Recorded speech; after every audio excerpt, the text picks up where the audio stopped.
have done, the Prime Minister has announced that they don't have to pay the loans for the next 6 months. So they've given them some kind of, flexibility in loan repayments. Australia has provided some funding to pay for technology devices, like mobile devices and laptops for children who don't have them. And in UK, where now university students have been forced to do online higher education, the students are saying this is not good enough. We want our fees back because we've paid for full face-to-face fees and we want money back because online is not comparable to face-to-face. So, you can see that different people are responding differently to the situation.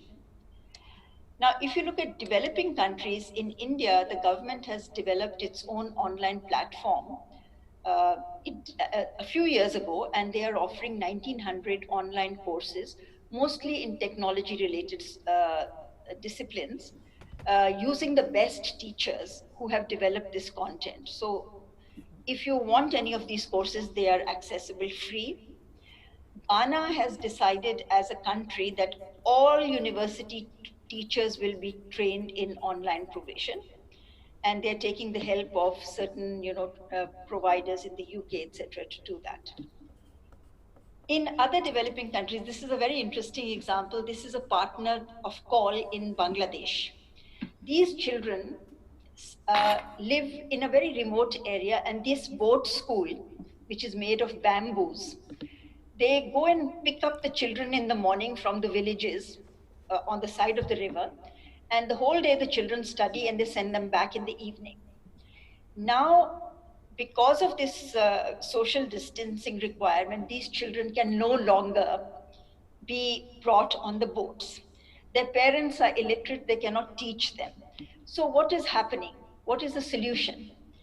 And the person who runs these 22 boat schools, he sent me the solution in the shape of this photo. What the boats are doing now is not picking the children, but picking the teachers up. And they're dropping them in different villages. And every teacher is teaching, 5 children. You can see they're sitting on the, these are gunny bags for fertilizer. They're sitting on those. They've got little masks. And the teacher is teaching 5 children, and she will take a class for 40 minutes and then give them homework and then move to the next community where she will teach 5 other children. And then the boat will pick her up and take her to the next village. So what was being said about the creativity, this is creativity. Namibia, another poor country where it's not possible to even reach the last mile through radios. They are delivering booklets to children from class 1 to class 3. And who are they using? The newspapers. Newspaper distributors are handing out these notices of when the booklets will be available. And then when the newspapers are delivered, they deliver the booklets. In addition, the ministry people have also sent us this photograph that in their nodal centers all over the country, they've got these books printed. And you can see the ministry official is handing it to a parent. And you can also see in this photo, she's got hand sanitizer. So she's also, taking care of the hygiene issues involved.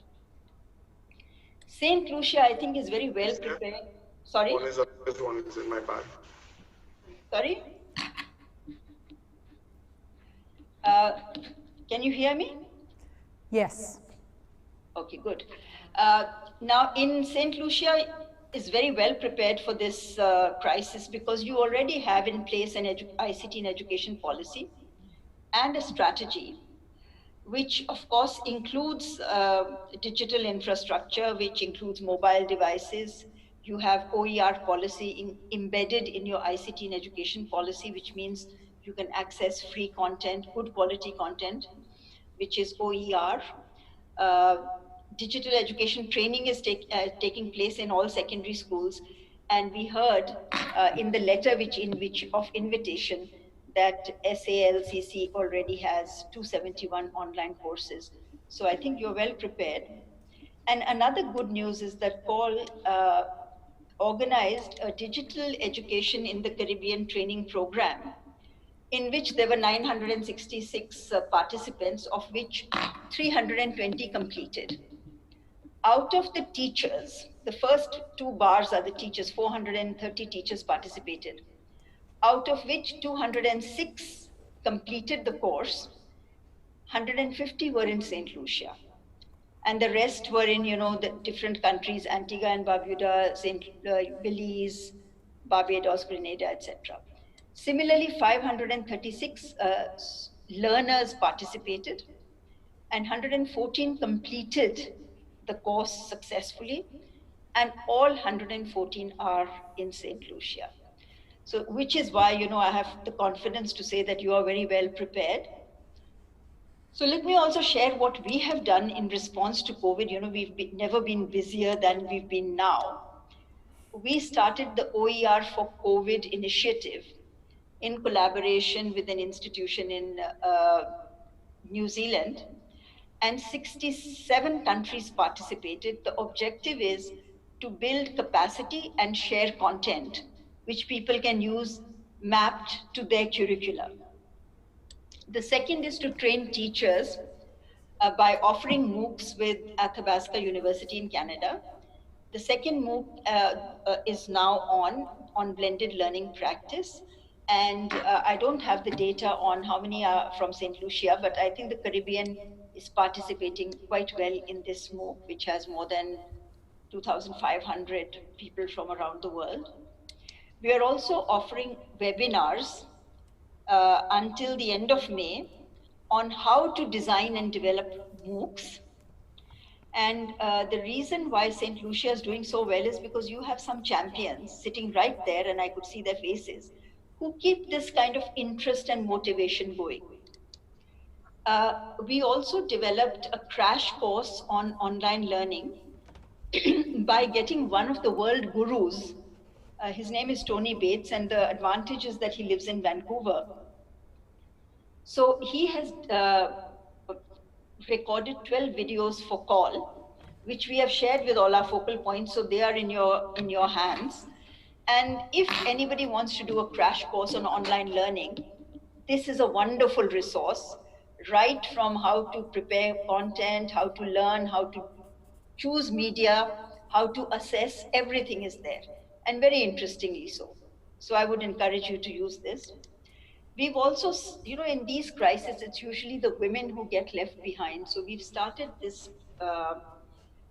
project called Commonwealth Wise Women on our website.org. And we have started with 26 mentors from around the Commonwealth, former ministers, vice chancellors, and so on, who are now mentoring about 100 girls in 6 developing countries in leadership skills. Because we know that when the crisis ends and there is income uncertainty in families, they'll ask the girls to work and say, forget about schooling. So we want to develop, the girls' leadership skills and the ability to understand the value and need for education. We've also started an international partnership of distance and online learning for COVID-19, in which we have 53 partners, which includes intergovernmental organizations like UNESCO, the World Bank, and so on.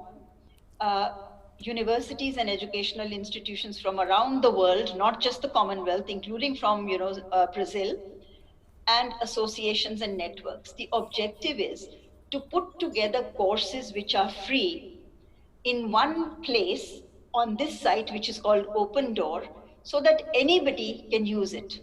We are only using OER content so that anybody can run with it. You can adopt, adapt, and use this content. So I think these are some of the things which we've done. Today we finalized guidelines, and Honorable Minister might be interested in these because this is giving advice.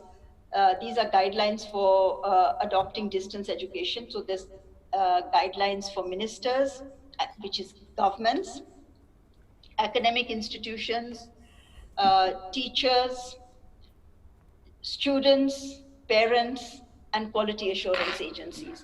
So everybody's covered. And we hope that these very simple guidelines can actually trigger ideas in what areas you should be thinking of before dealing with this problem. Now, digital education, the art of the possible. What is possible? As you know very well, that we are in the fourth industrial revolution. The first industrial revolution was when we started with steam engines and so on. The second was mass production, assembly line when electricity came. The third was computers. And now we've got into artificial intelligence and augmented reality, virtual reality, etc. So, are we ready to embrace the fourth industrial revolution? If we use artificial intelligence, we can provide, and people are providing, intelligent tutoring systems which can provide personal support to each learner.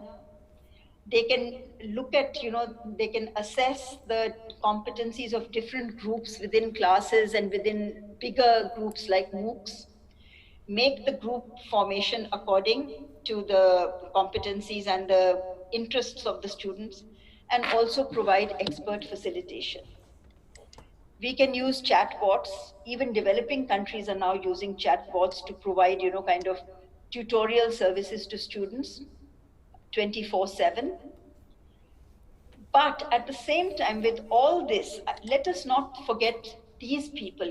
This is a group of women learners, Lifelong Learning for Farmers project in India. This is a call project where they're learning through their basic mobile phones. And in a space of 3 years, they have moved from poverty to assets. They have even started a farmer producers company. They are goat herders. They learn from each other, they learn from experts, and call catalyzes the linkages with banks, which give them loans. And interestingly, 95% of those loans are returned by these women because there's so much kind of peer pressure. So at the same time, while we go for AI, let's not forget the equity and inclusion dimension of our learning communities. We can provide live augmented reality, virtual reality, especially for now that we can't travel. I wish we could travel to museums, etc. Using virtual reality, we can provide experiments. We can provide practicums to teachers using virtual classrooms. So many things can be done. But so far, these technologies are still a little on the expensive side, not very affordable. So what has Call done? We have put this Aptus device, which costs $150. It's got three components. One is a server, one is a wireless router, and one is a solar charger. So it can be charged using that solar charger. So you don't necessarily have to be on a grid, electric grid. And here are these boys sitting on a beach in Fiji, and they are accessing the content from this device, from this Aptus on their mobile devices. So what happens is it creates a local, we call it the classroom without walls.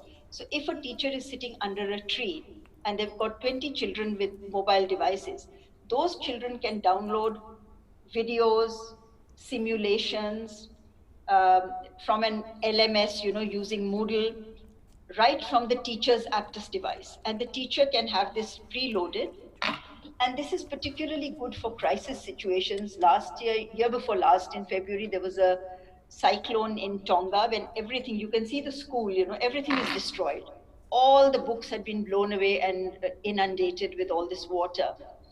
And we sent them, this is the Honorable Minister of Education who received these devices from my colleague here to the right. And they were able to start secondary school classes because we loaded all the secondary education material and sent it to them. We've sent similar devices now to the Bahamas because of last year's hurricane. There's also massive open online courses, which can reach people. Many developing countries are offering these, and I've also said that how Call is offering these for teacher training, and especially in online and blended modes with the Athabasca University in Canada. And you can actually get a certificate of completion. And of course, they're free. But how do we ensure that these people also have access? These are gardeners who work in people's homes for very small amount of money. And we have designed a MOOC platform which has an interface with a basic mobile phone. So they can actually use a basic mobile phone to access this MOOC for development, even in a situation where there is no connectivity.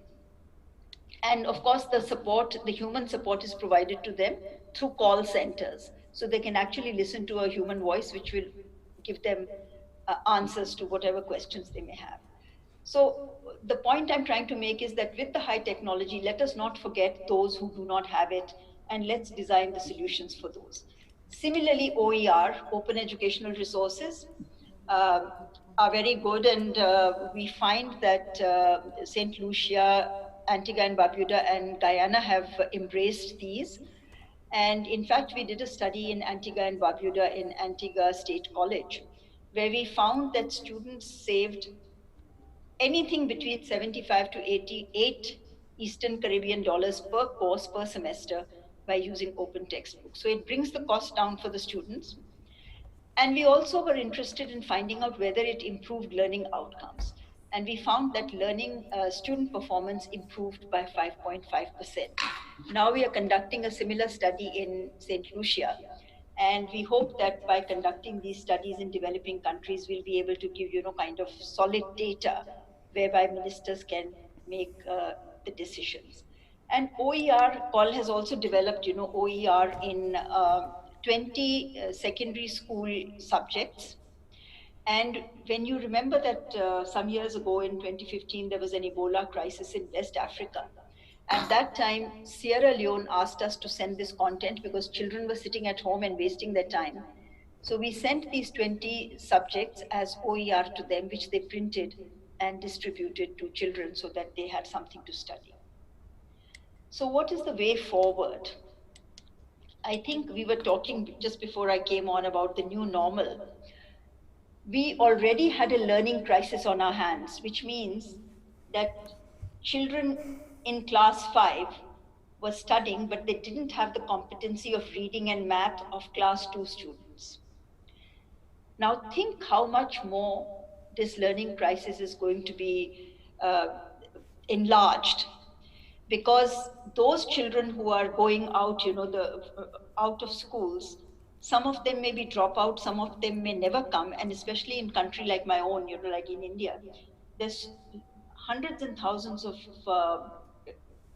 migrant workers who have been displaced, who are returning home with their children. No school to go to, no books, they are themselves illiterate. So I think that is going to be the new normal. More effort on the part of educators. There'll be a wider digital divide. The wealthier are going to buy higher quality digital devices for their children, while the poorer will feel even more deprived. And of course, because of this economic downturn, which is going to be a global phenomenon, there'll be an even higher level of, especially youth unemployment, than there is already. So what can we do? Governments, I think one of the things which has become clear from this crisis is that the need for an ICT infrastructure. Instead of, I think, investing in brick and mortar buildings, if we can invest more in uh, connectivity and devices, I think we'll be doing ourselves a good service. Policies for appropriate technologies, and I use the word appropriate here because we should not leave the last mile behind. The technologies must reach them as well. Monitor the impact of distance and online learning, because right now some people say that distance and online learning can never be the same as classroom teaching. There are studies to show that there is no significant difference between distance and classroom instruction. However, there could be ways of finding out, what's happening, whether the outcomes are better or worse. We need to have more flexible quality assurance and accreditation mechanisms for recognition and mobility, especially in wake of this crisis. And then, of course, governments need to provide more incentives for institutions and for learners to tide over this difficulty. Educational institutions. I think the first thing educational institutions can do is build the capacity of staff. because that is what is going to build, resilient systems of education going forward. If we have a critical mass of staff which is well trained, able to handle online learning with expertise and efficiency, I think that would be the kind of sustainable dimension of building resilient systems. Invest in technology infrastructure. Wi-Fi must be provided in all institutions. New systems of assessment and exams. Now we know that we can't conduct exams the way we used to, with children lining halls and halls of people. What new ways of assessment and exams do we need now? Is there need for micro credentials? Should people stack them? Is there need for more flexibility? How do we integrate OER? It's any new course, if we have to develop a new online course, it might take anything from 12 to 18 months to develop. But if we look at existing OER, we can do it fairly quickly, and that's actually the need of the hour: speed. And of course, there will be certain groups of learners who will become even more vulnerable than they were before. So, how do we as institutions and educators provide targeted support to reach them? So, with that, let me stop here and thank you so much for your kind attention. And let me get my video on. Thank you very much, Professor Kanwa, for sharing your knowledge and resources with the way forward for e-learning. We do hope that you, when you visit St. Lucia the next time, that you can visit the college. It is so wonderful to have someone like you in our corner who is able to help us in this way forward with digital education. Thank you, Professor. Our next feature address will be delivered by Dr. Didicus Jules. Dr. Jules has a unique purview as OECS Director General and a long and distinguished career as an innovative scholar, policymaker, and a change agent in the area of educational development. He will share his perspective on the regional context, the wider socioeconomic implications, and the scope of or for transformation. We welcome this afternoon Dr. Jules. Thank you very much, Madam Chair. And I've been asked to speak on the regional challenge, the response and scope for innovation. And what I'm going to focus on essentially is the concrete response of the Organization of Eastern Caribbean States, working very closely with ministries of education in relation to the management of this crisis. The COVID-19, as everyone has come to be acutely aware, has brought a total disruption to every aspect of our daily lives. And more than any previous contemporary crisis, it brings enormous existential threats, but it also provides a special opportunity for a multidimensional and a complete paradigm shift. Colloquially, we say it's a new normal. We cannot do things in the same old way. I want to look at what is the reality of the regional challenge that we face. Every education system in the world today has recognized the importance of digital education, but the actual embrace of e-learning has been slow and sporadic rather than systemic and strategic. And in fact, COVID-19, if the truth be told, has caught us largely unprepared for the extent of the radical mind shift and the material shift that it necessitates. So what are some of the key features of the challenges that I think we face right now? The first challenge is the digital divide. We have, and it's not just, the digital divide is not just a technological deficit, because most persons have spoken about that simply the absence of devices for children of the poor. But it is not just a technological deficit, it is fundamentally an issue of poverty versus privilege. And there's a very grave danger that e-learning, in circumstances of unpreparedness, can actually accentuate social stratification in education. You can have, for example, differential gaps in learning arising from differentiation in instruction. So for example, more educated parents will have a natural advantage in teaching their children than illiterate or less educated parents.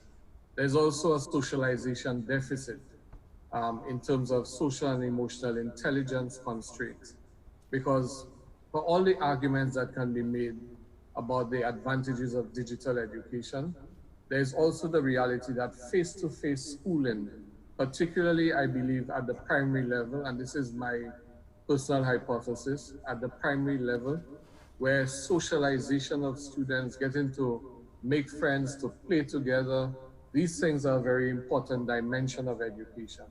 And I think we need to be careful that of what the implications of the loss of this would be.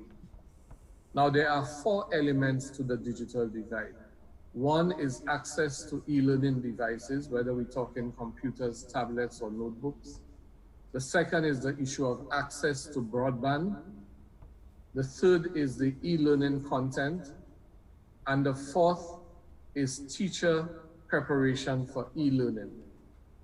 We cannot overemphasize the need for a balanced approach in those 4 elements, because as I've argued from even my days at the Caribbean Examinations Council, when the in vogue thing was for governments to simply distribute tablets and devices, that a device without broadband is a dud.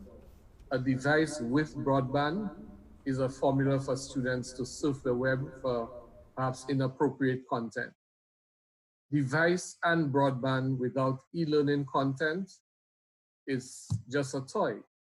And teacher preparation for e-learning is a very critical thing. And to me, there are 2 dimensions to teacher preparation. One is the assisting teachers to understand and use the technology in its own right. And secondly, and perhaps more importantly, the understanding of the technology as a pedagogical tool. And in that context, it would be really critical for teachers to come to learn to accept that in an e-learning environment with their students empowered with digital devices, their role really shifts, as we have argued, from being a sage on the stage to a guide on the side. Teachers have to digest the reality that no matter how trained they are in digital learning, they will never be more adept at the use of this technology than their students, regardless of the age of students. So it's really important that the teachers come to understand that and embrace it. Now that completely flips the pedagogical paradigm, because it means now that the teacher's role is more of a guide, empowering students to explore, to be creative, to go crazy with the devices in terms of their discovery of learning. Then lastly, the other critical issue of the challenge that we face is the nature of the school as an e-learning institution, because there's need for lesson preparation, as this COVID situation has brought to the fore. A lot of teachers are scrambling to prepare lessons in cases where schools have not had the practice of ensuring that there's proper lesson preparation. Those persons who have not been regular with that practice are now forced to do it. The format of instruction is also critical, because the challenge here is sending assignments a guarantee of learning. We have heard in some of the schools in the OECS, teachers who are not that familiar with the technology are simply preparing printed assignments and packages that they get to the school, that they get to students, to their homes. But that leaves a lot of pressure on the parents to carry through with the instruction. And then we have the mythology of the digital native, because we believe that, it's often been said that our kids are digital natives, and so everything will be okay if we just provide them with the devices. I think there is there's a very important nuance in this, because our students or our children nowadays, being very familiar with the use of cell phones and so on, have used those devices as a kind of social communication tool. But that does not necessarily translate into its use its effective use as an educational device. So while students are able to socialize with their friends, they do the Facebook thing, the TikTok thing, the challenge here is to use this effectively for learning. You have to, as I said earlier, there's that dimension of learning that has to do with the socialization of students, developing friendships, and so on. These things have to be attended to. And then with the school as an e-learning institution, you heard Professor Kanwa talk about the need for us to perhaps begin to invest more in ICT infrastructure than in bricks and mortar. And that is a very serious consideration. I mean, just today driving through Castries, I was thinking, you know, we've built massive schools with capacities for 500 or 1,000 students. All of this infrastructure is now sitting as empty temples of learning. What happens next? So yes, we need to think less of bricks and mortar and more of the ICT infrastructure. But that also carries implications for what is the role of the teacher and how is the teacher to interact with a virtual group of students. It also brings to the fore something that good education systems have always recognized, which is the important role of parents in the education of their children. So I think this situation is challenging parents, and it is challenging us to redefine the nexus between school, teacher, and parent.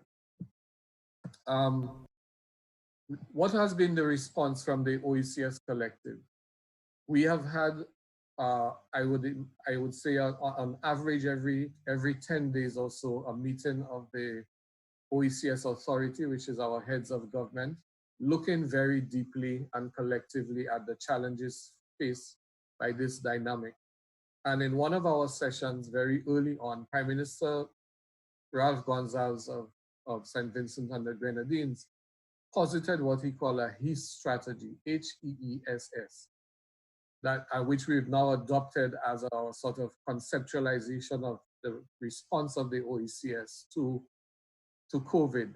And HEESS stands for health, education, economic, social, and security.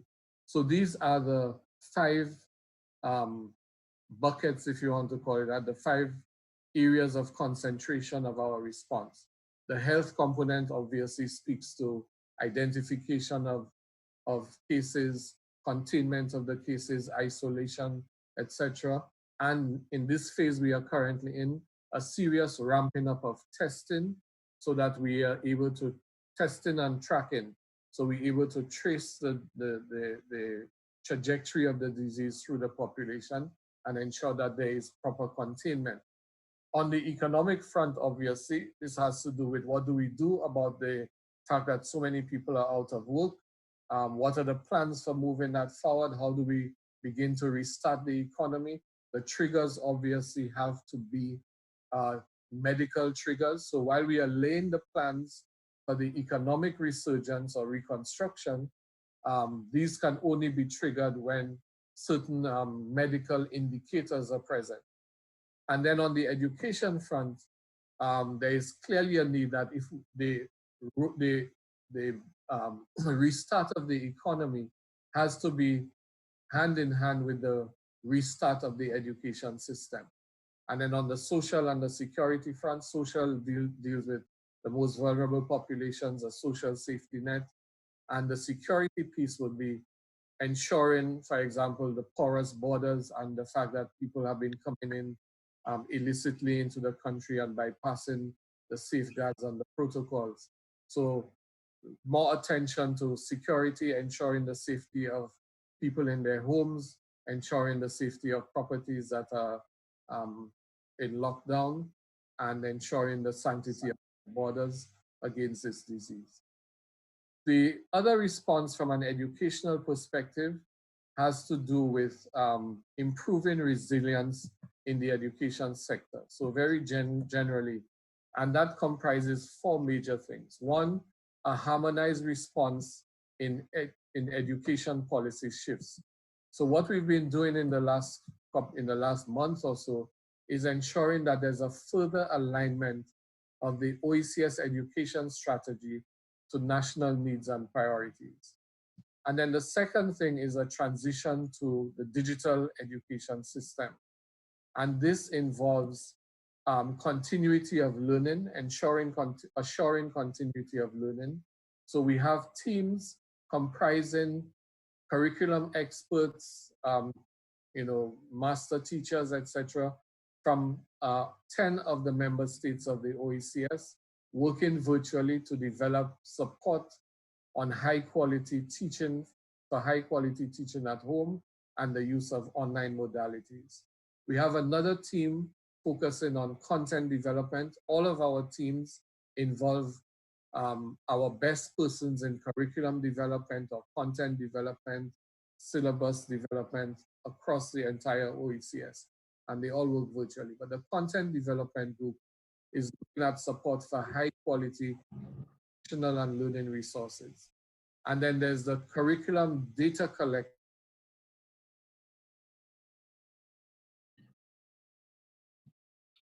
Stop there, Dr. Jules. So we are going to wait a little bit to see if the technicians can get Dr. Jules back, who is giving us some really important information as to what the OECS is doing right now to help with the continuity of education. Dr. Jules is back on.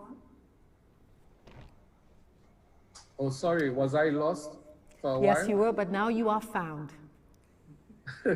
Okay, well, what was the last thing you heard me say? You were talking about the way forward in terms of what OECS is doing. Okay, the last thing I spoke to was the content development and the use Correct. of virtual across the OECS. And the curriculum officers. Right, okay, so curriculum, the data collection piece is really critical. And we have a very close working relationship with the University of the West Indies School of Education at Cave Hill. And a lot of joint research is being done with member states and with the OECS Commission on areas of inquiry where we need research done in order to drive policy by data.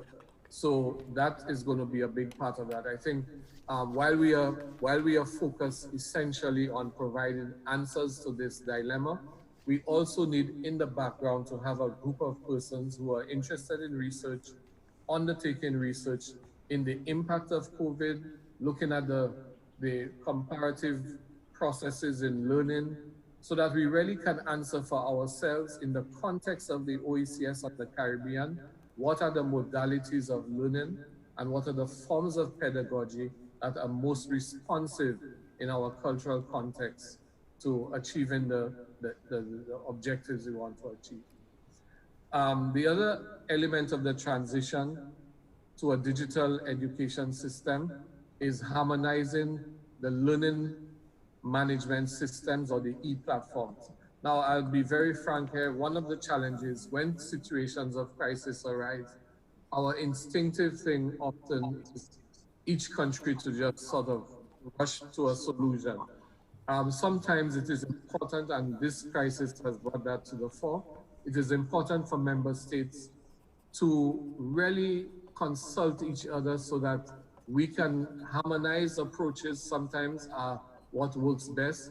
And if you think of the core objectives of the OECS, the creation of a single economic space, the free movement of people, the free circulation of goods, it means that we have no choice but to work closely together.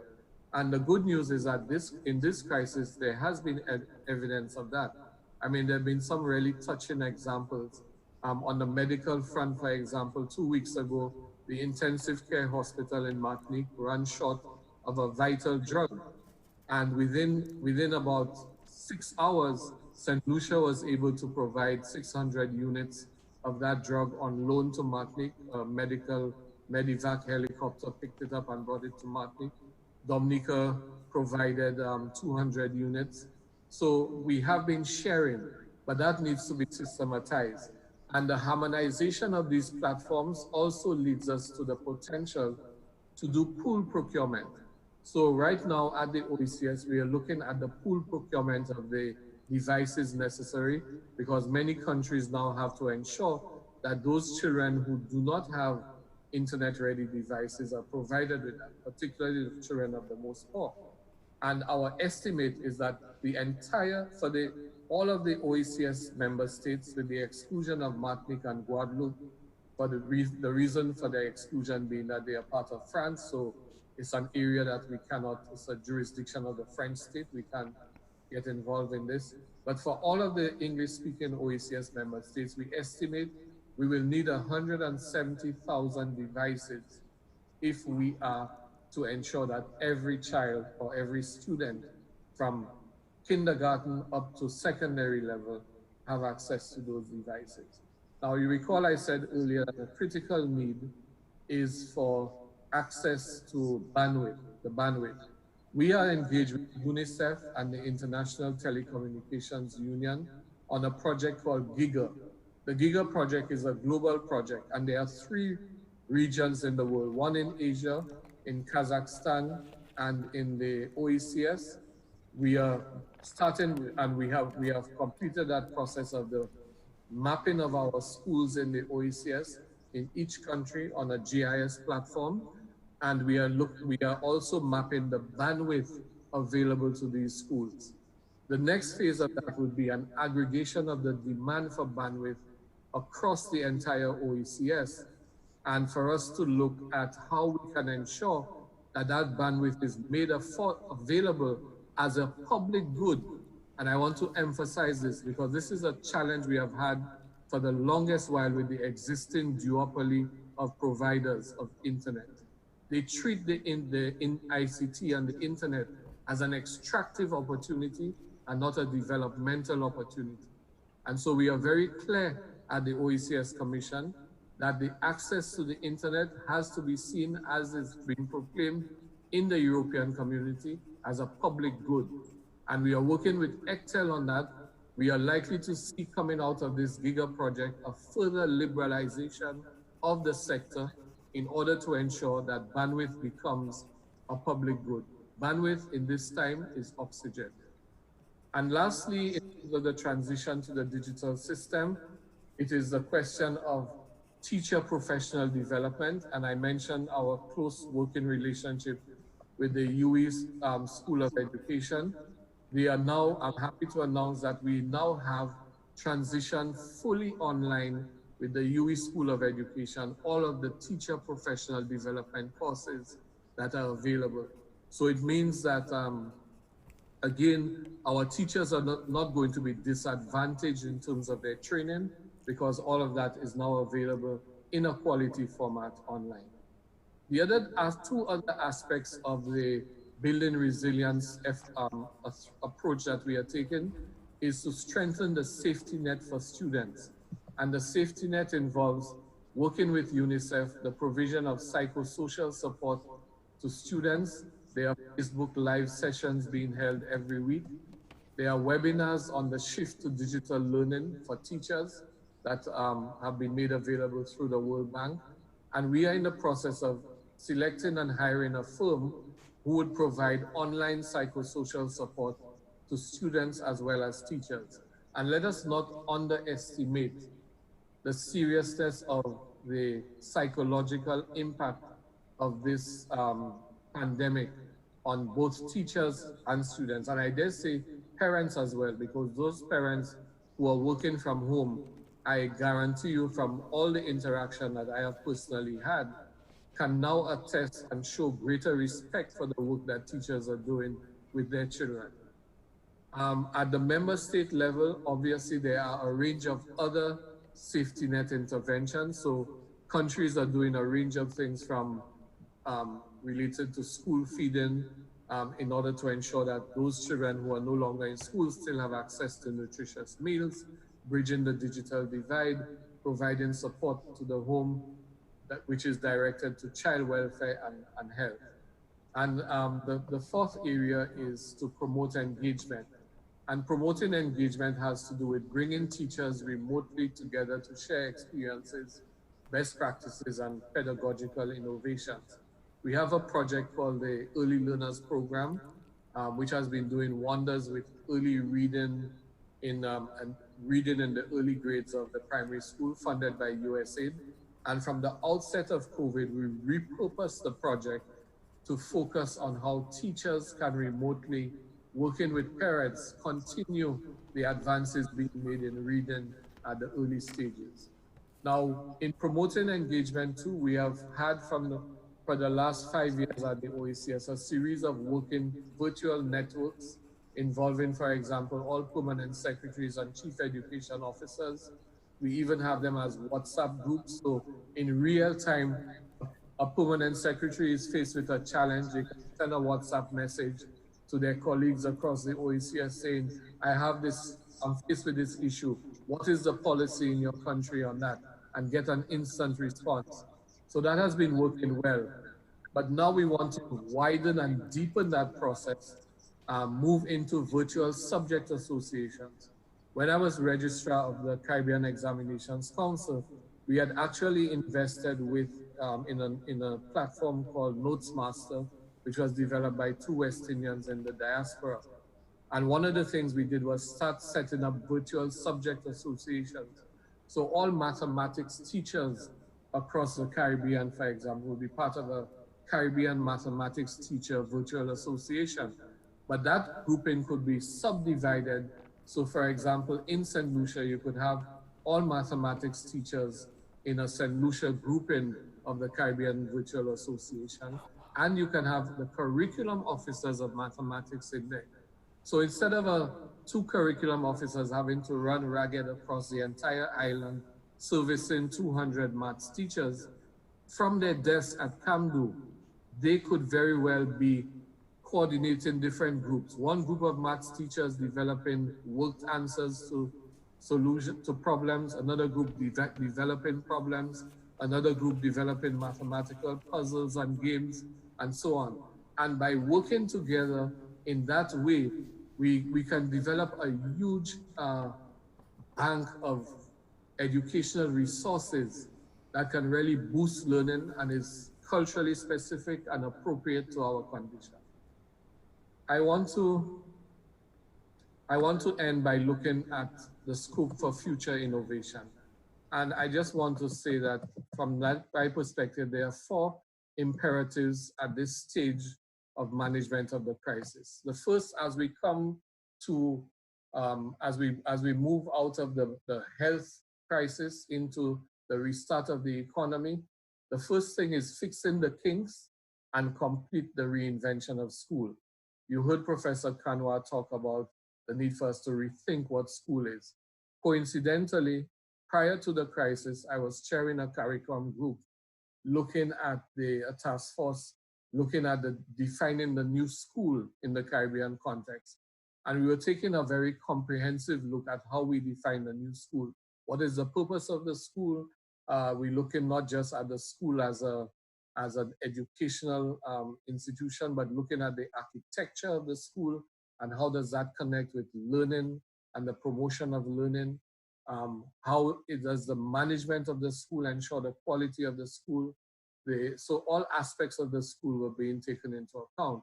And I think this crisis, there are a lot of lessons to be learned from this that is going to feed into that work as we seek to complete it, so that the Caribbean will have, I believe, without any boast, I believe we will come out of this with a global practice in terms of how do we redefine school. The second is the need to broaden the learning construct and to extend the utilitarian value of the school. So at the end of the crisis, conceivably we'll be going back to the bricks and mortar institutions. However, the bricks and mortar institutions need to be run different. So for example, from a health perspective, the role of a cleaner in the school post-COVID is not what it used to be before. Cleaners now have a very critical role to play in ensuring that they sanitize schools properly. They need to be given tools, effective tools to do that, and it's going to be a whole new regime of sanitation. But that cannot be left to the cleaners alone.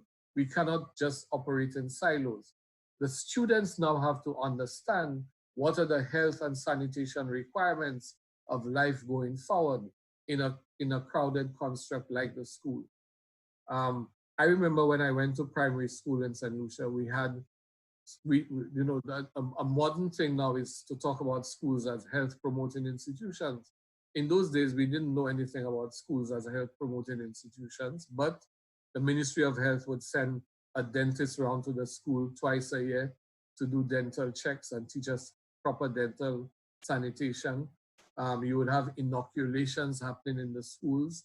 So we now need to treat the school as a more integral institution where the health of students, the nutrition of students, the orientation of students to the new reality begins to take place. And that's what I mean by extending the utilitarian value of the school. The third area is traditional subjects under stress. A multi or transdisciplinary approach to learning needs now to be taken that brings all subjects to the critical assimilation of knowledge and a solutions orientation to education. About 2 years ago, the Finns abolished subjects as we know it. So in all schools in Finland, education is now being done through project assignments. If you're undertaking a particular project, it means you look at the mathematical dimensions of the issue that you're exploring, you're looking at the language dimensions, you're looking at the science dimensions, and so on. So it's not like you're doing chemistry and chemistry just exists as chemical formulation. You know, if whatever you're doing, you're looking at, it's a transdisciplinary approach. And I think that is going to take some work. I'm not advocating that we blindly follow the Finns, but certainly we need to relax the impermeable boundaries between subjects, and we use every opportunity. And there's simple things we can do. So for example, if we want to promote the foreign languages, Martinique and Guadeloupe are now part of the OECS. We are pushing Spanish as well as French in the schools. A French week in school, for example, could mean that all classes for that week, as far as is feasible, should involve the French language. And even when the teachers may not be fluent in French, at least have a vocabulary list of for the subject. If you're doing food and nutrition in that week, then the cuisine that you engage with in your food and nutrition class would be French cuisine. You're doing literature, you look at French literature. So we can enrich every subject by the incorporation of elements of other subjects in the pedagogy of that subject. And lastly, Madam Chair, is a question of reassessing the purpose of education in society. We need to see the COVID moment for what it has been. It is really, that standstill is like a Zen moment in which we should ask ourselves fundamental questions about the why of our pre-COVID existence. So you look at the television and the media, and you see in even the most crowded and overpopulated cities, empty, vacated streets. We hear in China that the skies are free of pollution over the major cities. People are locked down in their homes, social distancing. But the social distancing has ironically not led to an isolation of love, because people are still reaching out to their neighbors in creative ways. So the thing is, why traffic jams? Why the frenetic pace of life? More walking, more cycling.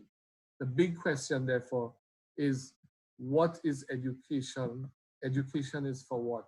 And I want to end with two quotations from a favorite educational philosopher of mine, John Dewey, who said, and I quote, that the aim of education is to enable individuals to continue their education.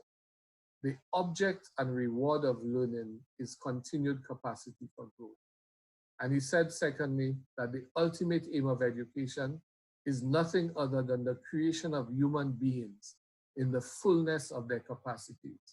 So a shift of the modality of learning really should not mean a fundamental departure from that aim of education, of the creation of human beings in the fullness of their capacity.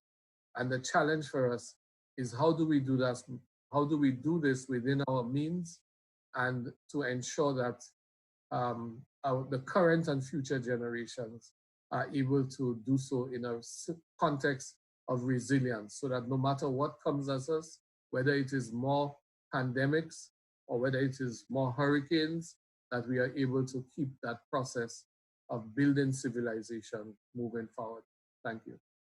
Thank you so much, Dr. Jules and your team at the OECS for all your work to bridge the digital divide in our region. It appears that you have a very comprehensive plan for dealing with education at all levels. Thank you very much for your time with us this afternoon. Keep safe, and we hope to see you soon. Please stay tuned as we have a word from our sponsors. Your passion We'll is be right calling. back. Your future is standing by. Tap into your potential. Online and on-site classes. Dedicated faculty. Robust student life to diverse student experiences. 56 highly recognized programs.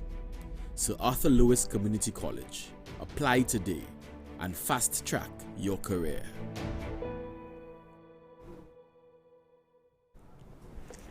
And welcome back to the second segment of our e-symposium this afternoon. We now welcome panelists. Our first panel this afternoon looks at online learning versus emergency response teaching at the tertiary level. For most education systems, e-learning has arrived by default, and instruction has become an emergency response. This has been the case at the tertiary level, which is theoretically best positioned to make the transition most smoothly. How valid is this assessment? What has been the experience? And how can we make the changes stick? This panel draws on the expertise of two seasoned educationalists to give some perspective on the performance of two regional tertiary education institutions. We welcome our two panelists, Dr. Claudette Fonkong Mungal, who is Senior Lecturer in Curriculum Studies at the University of the West Indies, and Dr. Kathy James Springer, Institutional Effectiveness Manager at the Sir Arthur Lewis Community College. Both will offer some perspectives of learning in the digital context, online learning versus emergency response. Dr. Fonkong Mungal, good afternoon. Good afternoon. Good afternoon, colleagues. I have a PowerPoint presentation to now share with you. I am very honored and very humbled to be here as a part of this very timely e-symposium.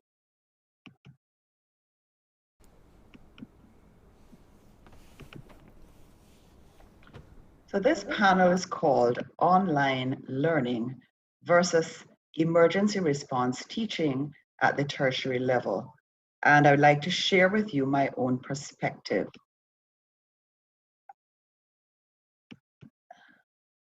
So I'm going to begin, with a quote. If you want to build a ship, don't drum up people to collect wood, and don't assign them tasks and work, but rather teach them to long for the endless immensity of the sea. And this, in fact, is the thesis of my presentation. So at Cave Hill, faculty transitioned well from face-to-face to emergency online teaching. There was a debriefing meeting at the end of the first week of teaching, and many faculty came online to talk about that first week of experience. And as a whole, people were very excited and very triumphant. And the host of that meeting made the comment that the principal of the university, Professor Eugene Barito, was very pleased with the way in which faculty had gone online so successfully. There are more than 1,000 faculty at Cave Hill and about 14 in the School of Education, which is where I am based. Notice the timeline, March 18th, 2020, the university closed, face-to-face teaching stopped. But by April 6th, online teaching began and continued for 3 weeks to April 24th.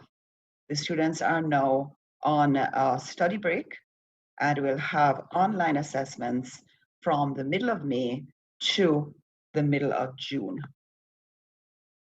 Transition to emergency online teaching was really a very complex thing. And I just want to note in the major bullets that there were so many things that were put into place, and all of these structures together created a synergy that helped the UE faculty to transition very smoothly, for the most part, to emergency online teaching. So the areas I have highlighted are areas of management. For example, the creation of a committee to manage online learning. And that committee consisted of deans of faculties, heads of departments, IT specialists. It was chaired by the head of the computer science, math, and physics departments. Then there was the upskilling of faculty, which was handled largely by the Center for Excellence in Teaching and Learning. There was provision of support for students' technical needs. You can see there, SITS and the ERU handled that, CIRU handled that. And importantly, there was support for students and faculty's emotional needs.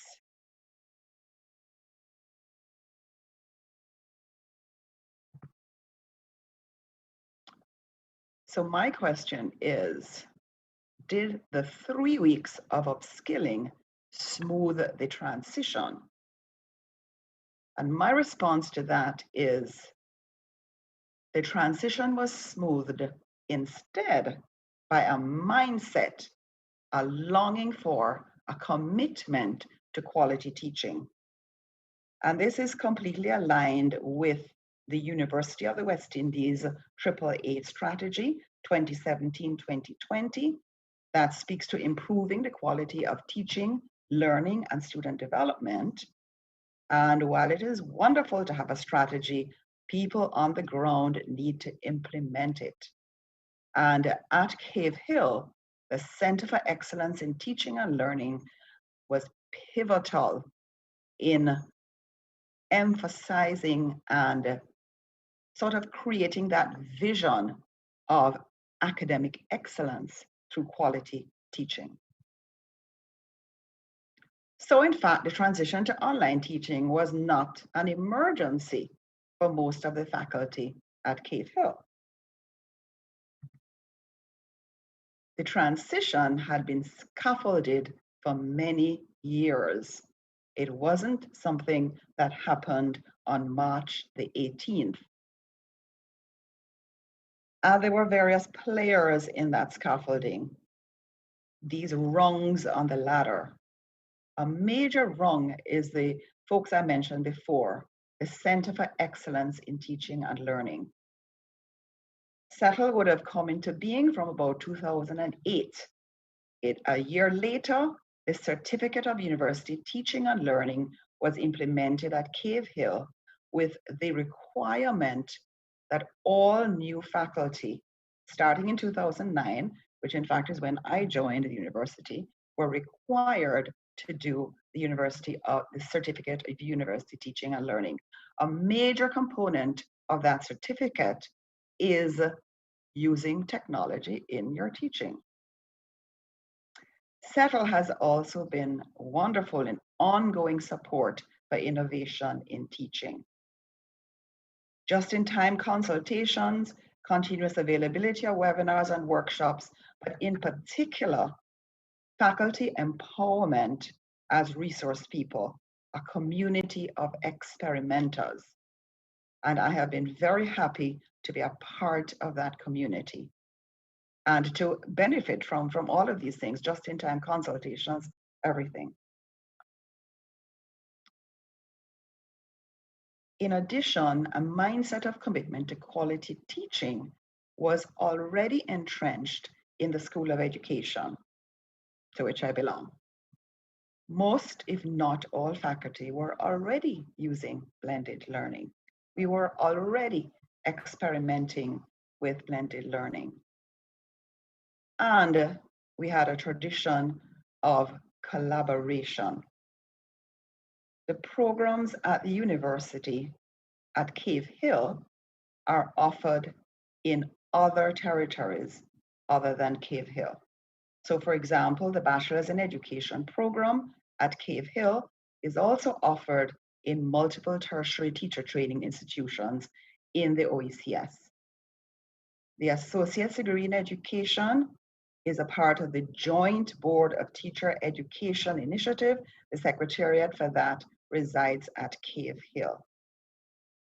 The Master's in Education at Cave Hill in the year 2018, so about 2 years ago, teachers' colleges in St. Kitts and Nevis and St. Vincent and the Grenadines had programs in the Master's in Education in school counseling, in literacy, and in educational leadership, offered both at Cave Hill and at the teachers' colleges in SKN and SVG.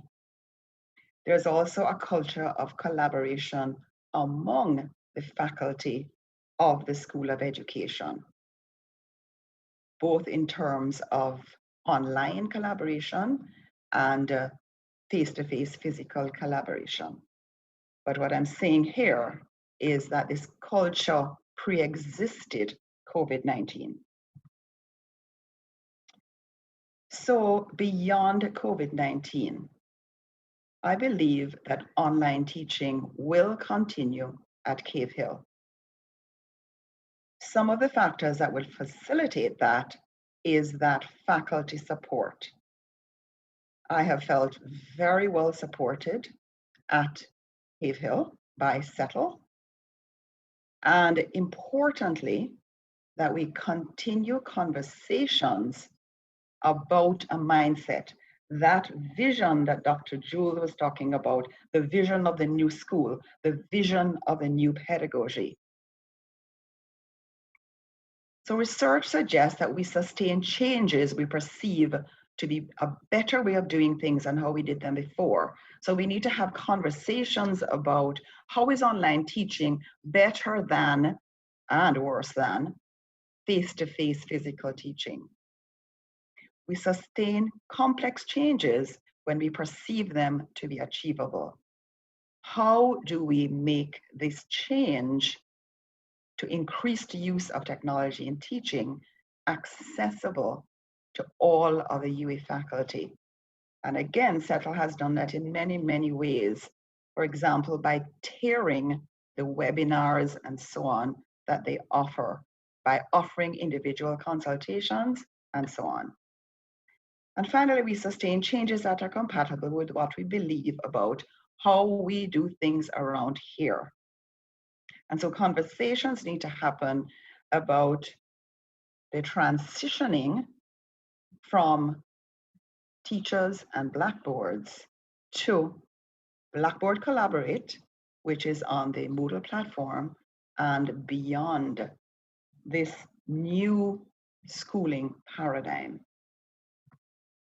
So finally, I'm going to end with a quote again with apologies to the quote to Antoine de Saint-Exupéry.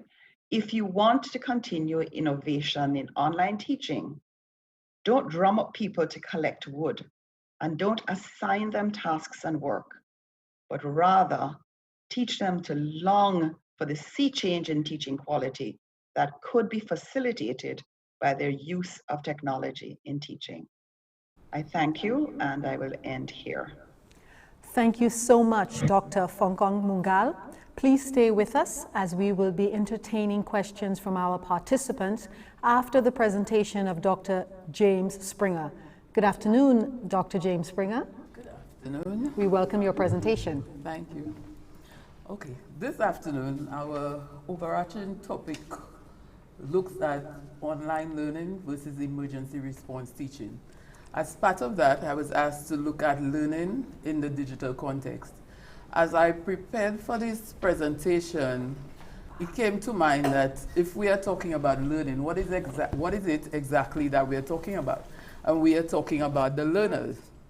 And what I've found is that in researching this, that a lot of learners, young people who are setting out to university from secondary schools and higher education, research has shown that 1 in every 6 students is saying that they will either delay their movement to higher education, or they will take a gap year, or in some cases attend an associate degree program instead of going into a 4-year degree program.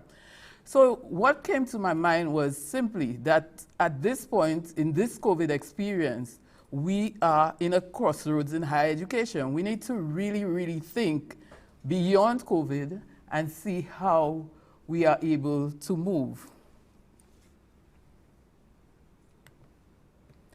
So I began to ask myself, but why would young people be thinking about not moving into higher education? After all, when you're that age, you're so excited to go to college, to leave what you have behind, to start a new experience. And one of the concerns, of course, is the fact that coronavirus may be around with us for another few months, if not a year and a half. Also, parents are lacking in circulation of money. The prospects of having to do online learning. And this is what we are here to talk about, the idea of learning in that digital context. And also, that idea of missing out on the college experience. So these are lots of things that would be going through the minds of students and parents as they move forward towards higher education. There are some things we have to consider as we think about learning in the digital context. What does that really actually mean? Every time I turn on the news, I turn on the TV, the things I see are people talking about tools. People are talking about learning management systems. People are talking about Google Classroom. People are talking a lot about the tools that are associated with learning in that digital context.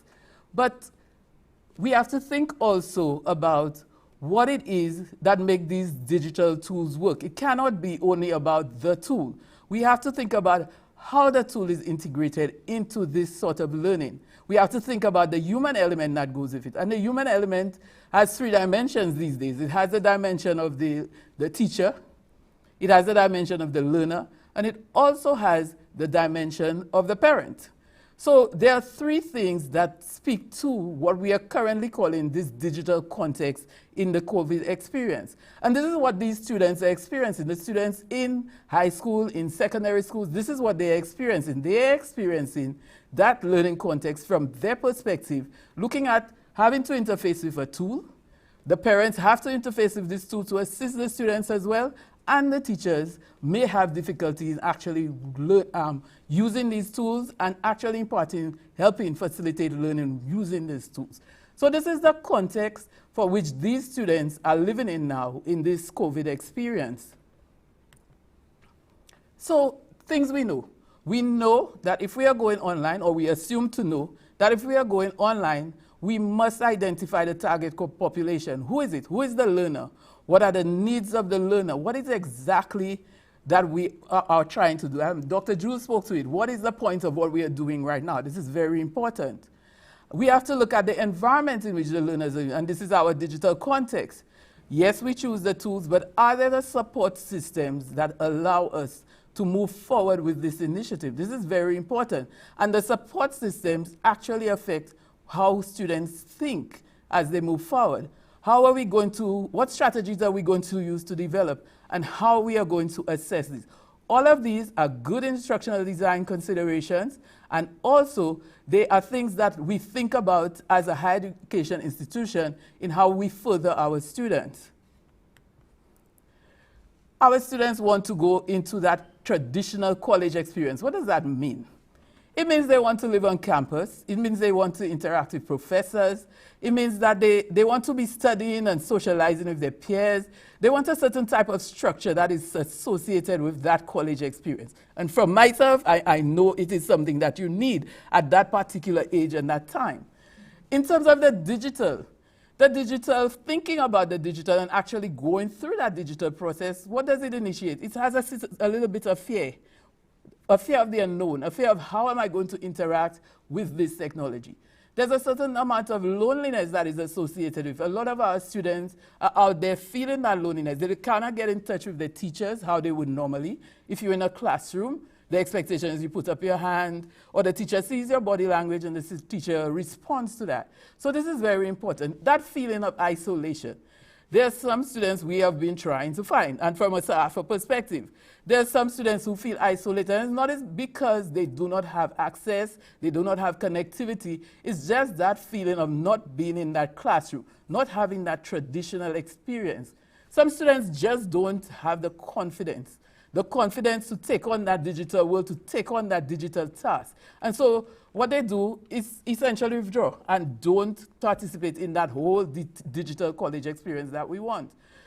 It also requires a certain level of maturity and autonomy on the part of the students to take charge of their learning. And essentially what we have done is thrown students into this, and this is a serious consideration that we have to look at.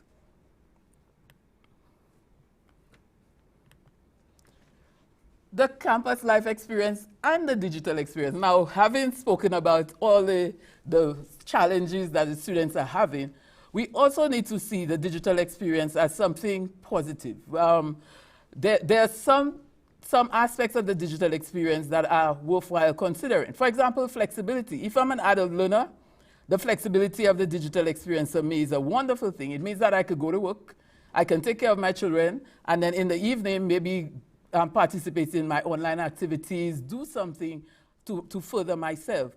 It also fosters some sort of collaboration, and the young people will know about that. It fosters some sort of networking and that connectedness that you can feel in there if you know how to do it. There is also opportunity for utilizing new methods, both teaching and learning, because it is a learner-centered approach. It really deals with the student taking responsibility, but a lot of it is you learning and doing what you need to do. So what does this mean for higher education? I started with thinking about this crossroads, and I heard several of the other panelists speak about it. We have come to this crossroads, but what does it mean? We have had that experience of COVID, we've gone online, we've done all the things that we need to do. But we need to think of the positive. It has broadened our understanding of learning in the digital context. In no way would we have thought, I think from a SAFA's perspective, that we would have so much data on what staff can do online. We would have so much data about our students in terms of the accessibility, what they're going to do online. And even later, we will be collecting more data to try to figure out what that experience was for our students and for our faculty. We have the potential to expand our reach. There are areas that really were unreachable. And so now that we are online, we can think to the future in terms of expanding that reach that we have, improving and enhancing our learning. I think our previous presenter spoke to that. Now that we know what it is, we can actually improve our learning, our faculty training. We can more tailor this to actually improving how they do things and what they actually do. I understand that this may be a cultural shift for many. In fact, it's a cultural shock for a lot of us at this point in time. But it can become a way of life. It can become a cultural shift and look at a new way of doing things in that sort of a digital context. And from SAFA's perspective, I'm thinking of it not only in the teaching and learning aspects of it, but in the support systems, the other departments that we have been forced to work from home. And it is something that we hadn't thought about before, but we are functioning. And so this is very important. I think it's also important, lastly, for us to understand our lessons that are learned. A lot of the data that we have collected has told us and made reference to the types of access that students have, the types of students that we have, and some of the things that we need to do.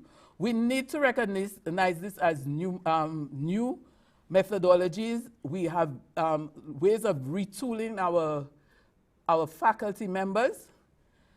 It is emergency teaching for now, but there are lessons that we can learn. And for our perspective, one of the things we are looking at is best practice.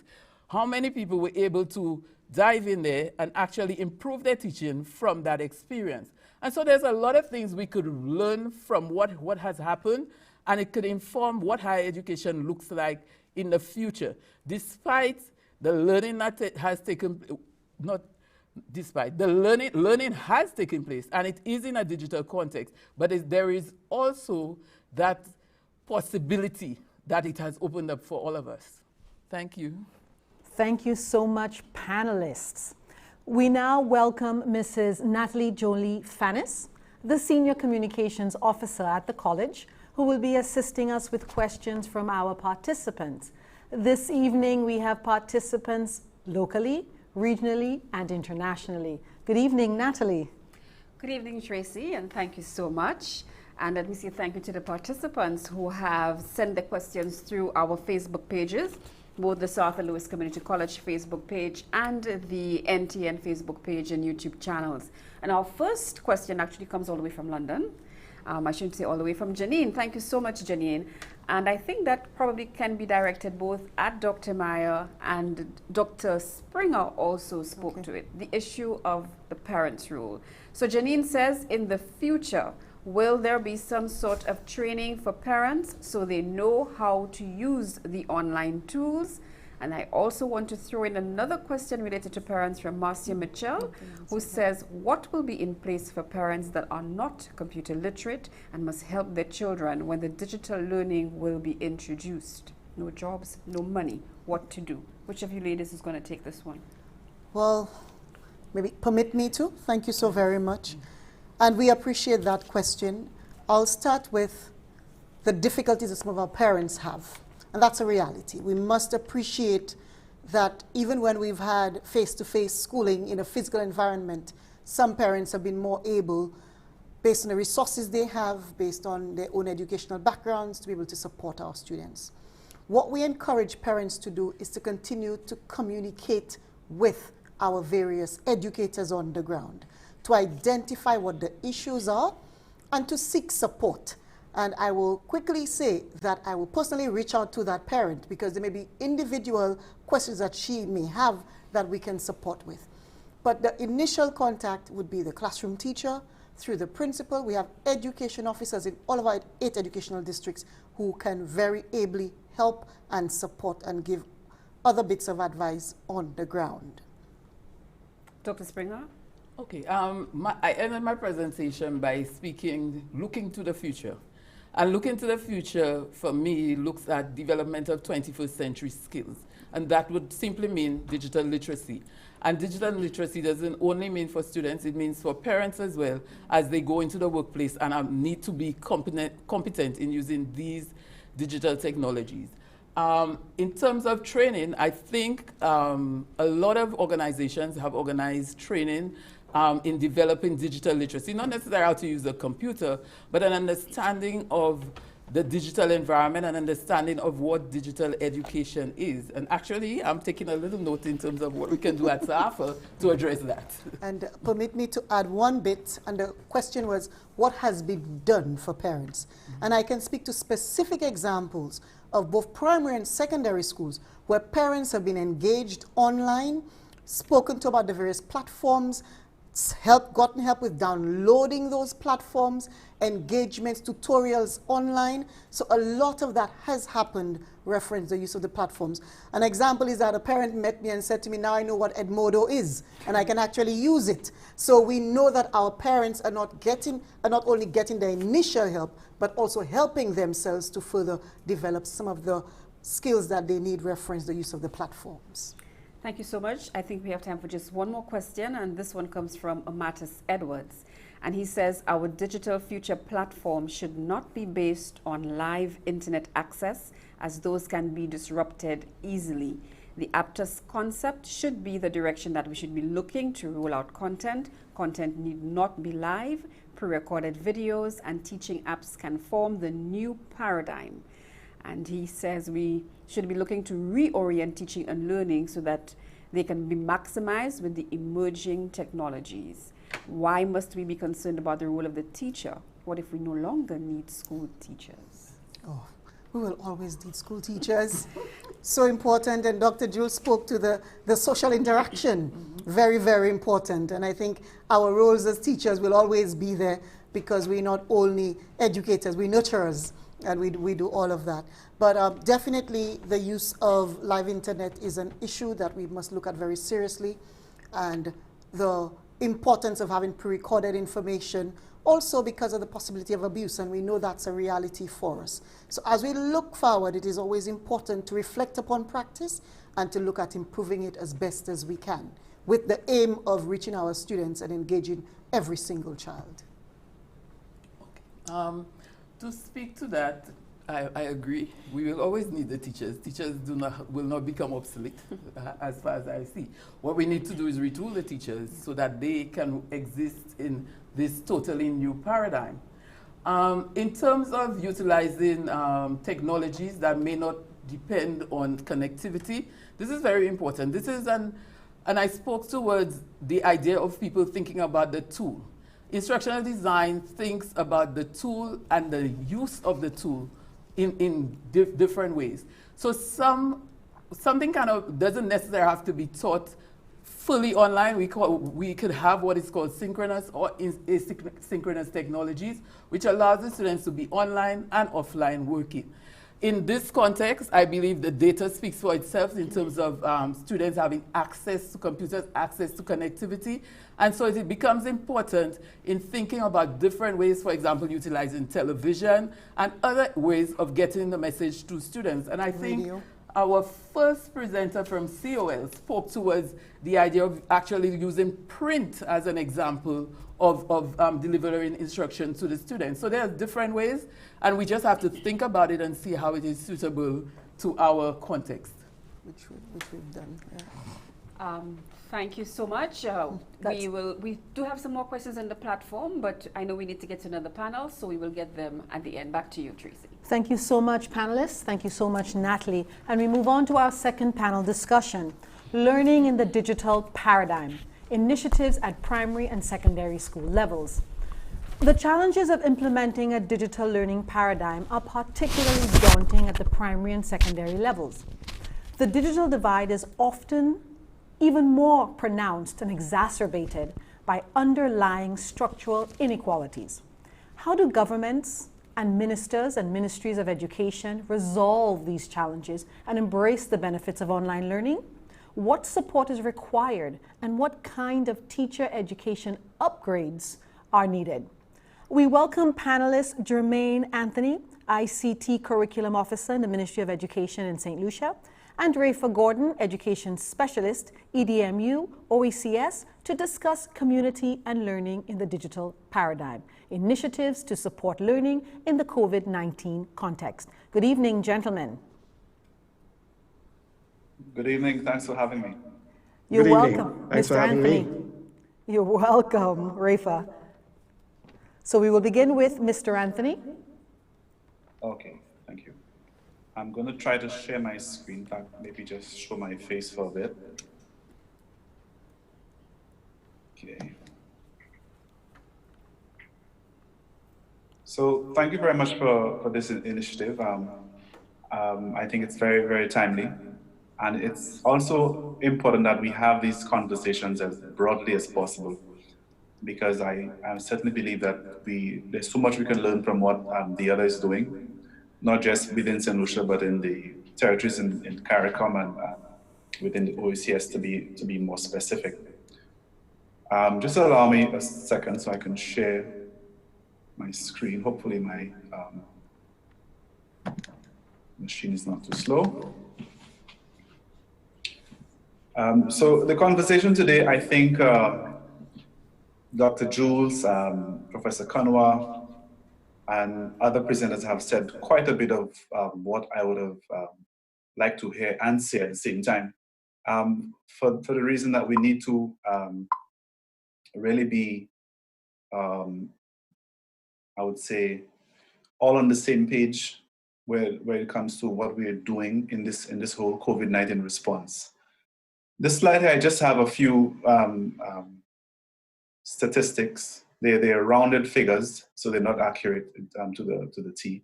But just to give an idea of what we're dealing with in St. Lucia, we have about 2,200 teachers in the system, just over, just about 30,000 students, K to 12, and just over 100 schools. This presentation, by the way, is one I used just recently in a Commonwealth of Learning discussion. And again, the same themes were coming up. But I want to move quickly to speak about what we've done at the Ministry of Education in St. Lucia. For one, we were quick to try to get an assessment of the situation, what was happening with the teachers specifically. And we were able to determine from them what they had been using, what platforms were perhaps their favorite or what they felt was useful. Also, to what extent access to devices or the internet was a problem. And fortunately, we also had, I would say, the advantage of having a few teachers at each of the secondary schools and some of the primary schools who had done ICT integration training before. Some of them were what we call digital education leaders. And these teachers really were very pivotal in this fight we've had to try to get a larger critical mass of teachers trained in using platforms such as Google Classroom and Edmodo. So the challenges still persist. The challenges have been there for a while.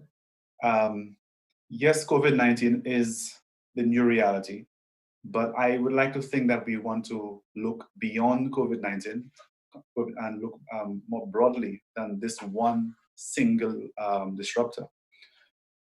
So in conversations we've had at the ministry, we understand that the ICT capacities are still very much limited among our teachers, and it is something that we need to address. When we speak about what professional development areas teachers need to go into in terms of being able to better deliver educational resources online, or maybe developing online courses, many teachers are not yet quite clear as to what that learning path is or how they would be able to attain some of those skills. It is my view also that the ministries of education need to do something more to motivate our teachers to take on not just ICT professional development, but professional development in general. And we have to be mindful of that because yes, we are being pushed into this direction all of a sudden, almost like a panic because we have to. But I think it is more useful for us to put the structures in place that allow teachers to plan for and to look forward to their own professional development in the system. Certainly access to technology is improving, but we also need to think more about how we arrive at some form of equity, sense of equity within the schools themselves and within the system.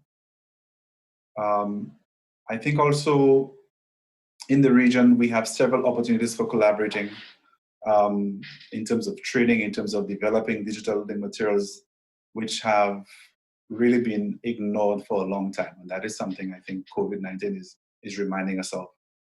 And with regards to the issue of LMS or e-platforms, I think as a region, we need to come to some kind of consensus on that sooner than later. It doesn't mean that we all need to be using the same platforms, but at least have some standards for what is an effective platform. Yes, the digital divide is widening. COVID-19 has that effect. But I think it's important for us to acknowledge that the bigger divide is really the socioeconomic divide. And unless we address that issue, I don't think we would be able to effectively address the COVID-19 digital divide situation that we're in. So I think we have to address issues of equity that have not been addressed in our school system. For example, we have the common entrance, which I think we're now making the move now to replace. But as long as we keep these kinds of systems in place, the whole issue of equity, we will just be talking about it and not necessarily doing something fundamental about it. So we have to deal with that socioeconomic issue. We also have to think about how we make the school environment itself a place that is an equalizer for all students. That is important, and it's going to be fundamental to how we build a society moving forward. So I also want to add that in terms of how we go forward, that whatever we do, whatever responses we put in place now, it shouldn't only be limited to a COVID-19 response, but speak to, as I think Dr. Jules mentioned earlier, building resilience in the education system, because we must expect at some point we're going to return to a normal state. In terms of how might governments or ministries of education resolve these issues, I think it's critical to understand that the teachers are and they have to be the centerpiece of any kind of efforts aimed at reforming education in general. So therefore, if we're talking about online learning or we're talking about reforming the curriculum, whatever the case might be, we have to think of the teachers as the centerpiece, as really your troops in this kind of engagement, because the teachers are, at the end of the day, are the ones who are going to be carrying out whatever the policies or the actions are. They're the ones who interface with the learners, and so they have to be brought on board, not just for sensitization, but they have to really fully understand. Dr. Tulkon was mentioned, you have to get people to appreciate and see, have a vision of where we want to be. So without, trying not to sound repetitive, capacity development for teachers is critical. And so we have to accept that it is really the teachers who make the difference. So we have to support teachers in terms of training, as well as for them to be able to get better access to technological tools, as the case might be. I think our ministries of education should also strongly consider a bring your own device model as a more sustainable means of supporting students with their own device in the future. I think as small island developing states, it's really both a financial burden and a logistical challenge to run, laptop and tablet programs that you want to give to students and so on and so forth. Yes, there's the social equity aspect of giving devices to students and families, which is valuable, but I think it's better to try to meet those families halfway with helping them get a device. Ministries can also set out what are the minimum specs, or the local the private entities can become involved in supplying those devices and maintaining them, so that the ministry doesn't have to be running, some sort of warehouse and warranty service being provided for laptops. So I just want to move on quickly. I know the time is limited. So what support is required, and what kind of teacher education upgrades are needed? I think teacher ICT integration training is just more of a priority now than it was before. And so we have to plan that going forward. We also have to be mindful that not all teachers are at the same level in terms of the IT skills or the ability to use a computer. So we must not forget any while we go along with ICT training. I think we also need to persist with the whole idea of curriculum reforms. A strong reason for this is the fact that a lot of the modalities and technological means we have of supporting teaching and learning, they lend themselves to some of the approaches that, again, earlier speakers were talking about when they speak about project-based approaches to learning. Students are now much more aware of the real world. I think at a younger age, people know what they want to do, what they're interested in. And so approaches like a project-based approach to learning is more meaningful to young minds. And so we have to reform the curriculum in such a way that it focuses more on skills-based teaching, it focuses more on collaboration, more so on building empathy, understanding people's role in a society, building the whole child as opposed to just, an academic program.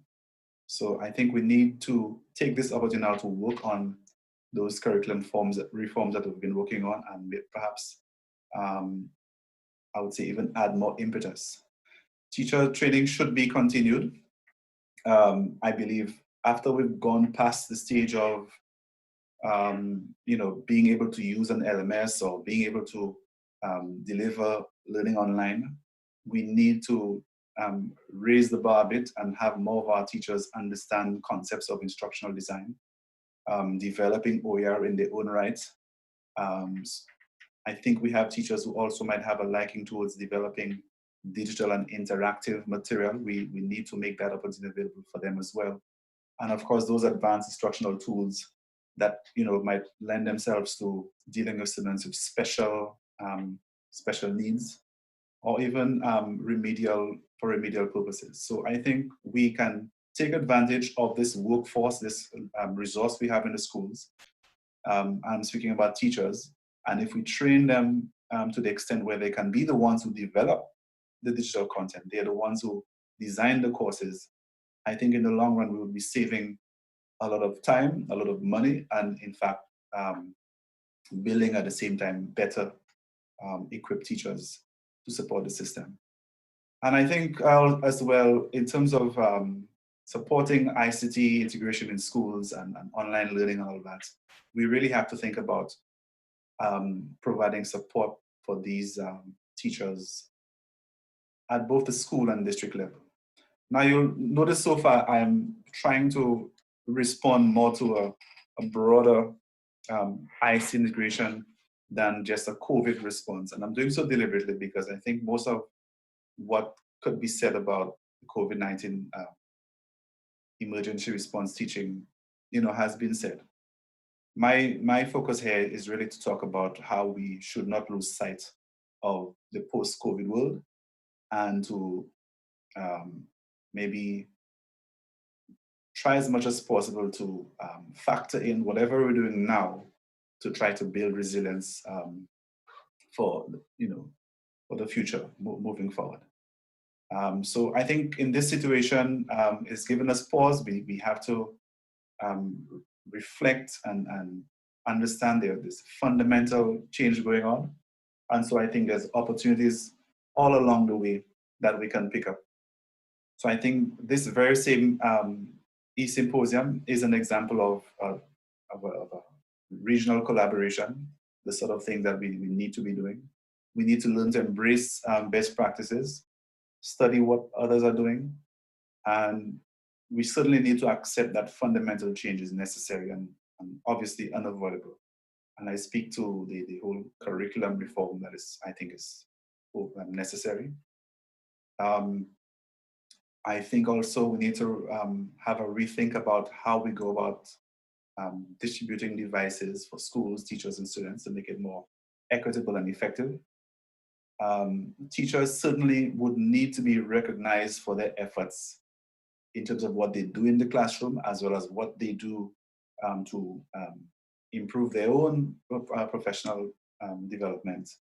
And I think that will help encourage teachers to continue making or embracing that change. Finally, I would just want to add that if we try to think of COVID-19 as an opportunity more than just a crisis, I think we can see that there's a lot that is possible. I mean, just the example of how the environment has had such a positive change due to COVID. And as humanity, we're able to do this in, I would say, 2 months or less than 2 months? Then, we should really think about what else could be possible if we're all united to do something that benefits all of us. So that would be it for my presentation, and I'll move on to the next presenter. Thank you so much, Mr. Anthony. And if you're just joining us this evening, we'd like to welcome you to our e-symposium entitled Digital Education, The Art of the Possible Now, which we are working in collaboration with the Ministry of Education, the Sir Arthur Lewis Community College, and Digicel. We now have our second panelist, and that is Rafa Gordon, who is the Education Specialist in EDMU OECS, to continue our discussion on community and learning in the digital paradigm, initiatives to support learning in the COVID-19 context. Mr. Gordon? Hi, good evening. Again, thanks for having me. And to continue on from Mr. Anthony's presentation, I'm going to present the OECS Education Sector Response and Recovery Strategy to COVID-19. Much of what we plan to do or have already started doing has also been referenced by some of the earlier speakers. And so for that reason, I'm going to, where possible or as much as possible, try not to repeat what has already been said. It's a 2-year strategy. We're moving from 2020 into 2022. Dr. Jules also referenced some of the pillars related to this strategy. They're showing on screen here. The first one deals with harmonizing responses in education policy, transitioning to distributed learning, strengthening safety net for students, and promoting engagement. And I will speak to some specific activities that, as I said, have been planned or are ongoing related to those 4 pillars. Under the harmonizing of responses in the education policy, we have recognized the proliferation of e-platforms or learning management systems in the region since the outbreak of COVID-19. And this can create multiple challenges, particularly with monitoring, with evaluation of teaching practices, with providing support and training. And so, as a region, member states have agreed to a rapid assessment of the platforms being used to lead to policy recommendations as to the kinds of parameters that need to be set in adopting platforms for use with online learning. We also have a team of education personnel working on guidelines for parents, for teachers, the Ministry of Education officials as well, to engage with students in the best ways, considering the challenges that learning from home would impose. Also, there are automatic implications for ICTs. Mr. Anthony spoke extensively about that. And so we have been working with member states, looking at the policy recommendations that need to be made to, again, create the environment for the sort of initiatives that are being developed to work well. The second pillar, transitioning to distributed learning, is basically creating a framework or providing a framework for us to engage learners in multiple modalities.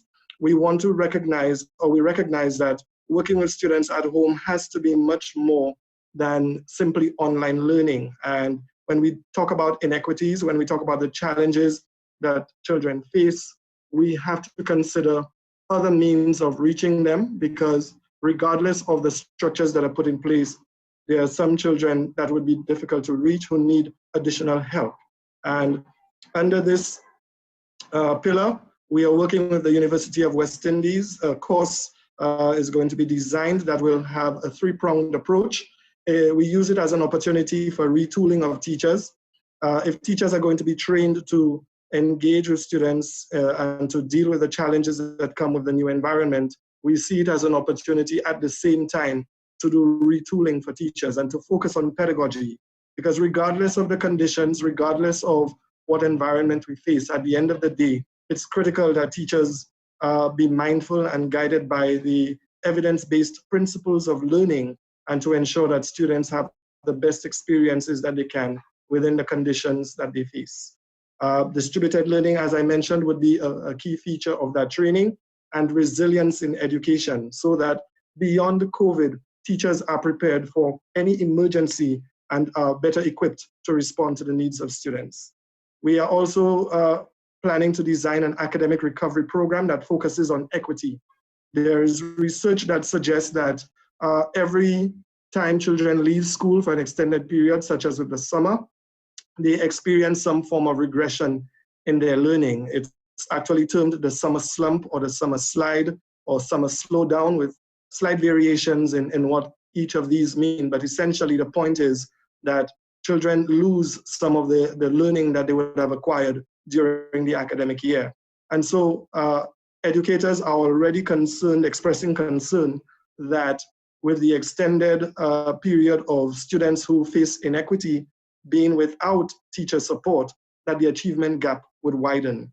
And so in anticipation of that, and as also an ongoing effort to focus on vulnerabilities, which is part of resilience, we are going to design this program that is going to focus on the most disadvantaged.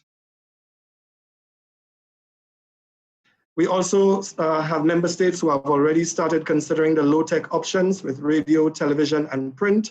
And again, we want those to be guided by evidence-based approaches, so that although print would be used, although radio and television would be used, we are advocating against just using it as a transition from the classroom to these modalities, so that it's more than the traditional approach. The third pillar, strengthening the safety net for students, Dr. Jules spoke to that extensively, so I won't spend too much time on it, except to say that we recognize the need to collaborate with ministries of social development. So the education ministries are going to partner with the social ministries to determine how students who are most vulnerable can get support from various fronts, again, with a view to ensuring that children who are most affected or who were already in a very vulnerable state before COVID and who are now even more at risk can get the sort of support that they need, as well as adequate supports for teachers so that they're not forgotten in all of this. And finally, the engagement with a communications campaign, engaging the public, ensuring that they're involved, ensuring that they have a voice, that they understand the concerns. Very important in that engagement is managing expectations. Some parents may have erroneous expectations of their children learning at home. They may have wrong concepts as to exactly what the learning at home should look like. We have similar issues with teachers who may not necessarily be following the sort of principles that we spoke about and may approach this in a less than desired way with the sort of materials that are sent home. It is very important in managing expectations that all understand that while some teachers are parents, not all parents are teachers. And so the demands that are placed on parents should be such that they are given proper supports, and that whatever is required of them, I should say, what is required of teachers should not be demands that are imposed on them that they cannot manage, but instead parents have basic supporting responsibilities that they can manage from the home, things that they would be able to engage their children in doing, such as using everyday activities as an opportunity for learning and getting children to read, focusing on the sort of activities that children can do while they play and transforming that into a learning opportunity. These kinds of supports are what we are promoting for parents, rather than simply exercise sheets or academic tasks that parents are expected to manage at home. We see a wonderful opportunity with the challenges that are being created right now through COVID in terms of the distributed learning, which brings together a blend of web-based learning, learning that is informal, personalized learning. Might it be an opportunity for teachers or schools to schedule time that will be learning online, deliberately doing so that as students engage in those kind of experiences, they are better prepared, as are teachers, for the next crisis that they come by, and they are not caught off guard as many are in this present environment with the COVID-19. And with that, I hand over to Command Center. Thank you very much, panelists. Thank you for sharing the wealth of information that you did. Natalie, do we have any questions from our participants? We only have time for, I think, about 2. Definitely, and there's one that's outstanding that I think that is so important, and I heard Mr. Gordon allude to it. There's a concern for our children who are differently abled, and they want to know what it is we will be doing for those children who have learning disabilities and behavior issues. We know that face-to-face is key for their learning development. Yes. What tools would the education department use to support and help both students and parents? And I hope Mr. Gordon can jump in on that one too. Yeah, and I know Dr. Meyer will want to respond to that one. So go ahead, Dr. Meyer. Yes, thank you so much. Special needs students are so close to my heart because a lot of my training has been in the area of inclusive education, looking at our special needs students. The sad reality is that many of our special needs students do have families where learning difficulties already exist. And it has been a difficult period for us because we are keenly aware with our entire system, with the 5 centers that we have, that we've not been able to adequately reach all of our special needs students. It doesn't mean that every effort has not been made, but we can appreciate that when we do not have the physical setting to bring them to, that it has been difficult to reach them. But I can say to you that our entire team, headed by Mr. Dale Saint-Gis, who's our curriculum officer of special needs, they've been actively engaging. We've had radio programs, and we've been going out to those various families, sometimes virtually, encouraging communities to take ownership for our own people, because sometimes we know that we're not always able to reach them. So we continue to say, let us look out for each other, let's be our neighbor's keeper, and that every effort is being made, but we also recognize that there are difficulties there which we need to do even more to ensure that our students are not left behind. Thank you, Dr. Meyer. Mr. Gordon, I'm not sure if you can hear us. I heard you speak to an OECS policy on special needs. Can you respond to that? No, not a policy on special needs, but we're working with the member states to consider policy recommendations that would support the activities that are being undertaken and the sort of efforts being made to provide the best experiences for students. With regard to special education, we do recognize that these students need special attention. And we have spoken about the need to create a team of our special education personnel from across the region in the same way that we have done with other education folks, as Dr. Jules referenced. But more specifically, there are 2 areas where we intend to provide that extra support. One would be with the academic recovery program that we spoke about, which actually is going to encourage or is going to create an opportunity for students with issues with access to be able to go to community centers, to go to schools within range. And because these groups are expected to be small, within the protocols from the health services, we're expecting that with the proper support, with the guidelines, with the arrangements in place, that these children who are included among the vulnerable would be able to get the kind of support that is required. In addition, we have just this week received confirmation from the Caribbean Development Bank that they will support the content team that is working on creating materials to be digitized. And we want some of that to focus on the types of materials that would support special education. Thank you so much for that, Mr. Jules. I should say Refa, Mr. Gordon. And I think what it says is that we really have a policy in St. Lucia of no child left behind, and I know we will do our best to facilitate that. One more question coming from St. Lucia. I know that person is from the south. I'm not sure if I should use that area code 759 from Ms. Raisa Joseph. And she says the digital classroom, like the physical classroom, also requires constant retooling and resource support. Are we prepared to do what it takes to ensure that our transition is sustained and yields the quality of education that we desire? Thank you. I agree wholeheartedly. In as much as it's a question, it's also a statement. And so you have my full support, most definitely. What's really important is that quality assurance starts with teacher quality. And I'm pleased to say that we do have that. And it is in that vein that I say that we ourselves must be empowered to retool, to upskill. We will continue to give the necessary training, but we know that an individual who feels that sense of need will continue to improve upon him or herself. And that has been significant to me. Professional development is about an individual person saying, I want to make this better. But you are very correct, and there is a very deliberate effort to continue to provide resources, to continue to provide hardware. But in all of this, I will continue to say that we can have all of the material we have.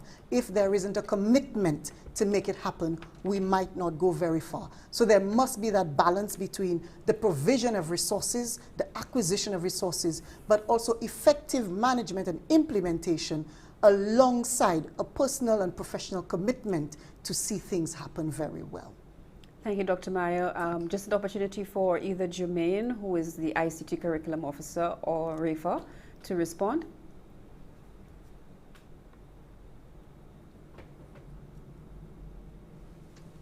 I was giving Jermaine the first opportunity, but so with the OECS Commission is very cognizant of that reality, and the need that the viewer has expressed is certainly a critical one.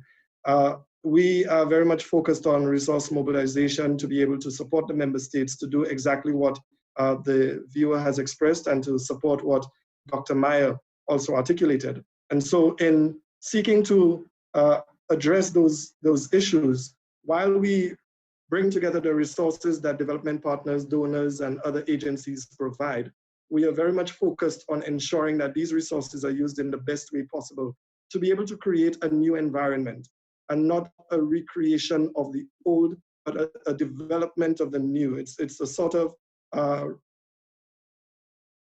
it's a new kind of thinking that we want to promote, which comes through the approaches that would actually provide the best experiences for students.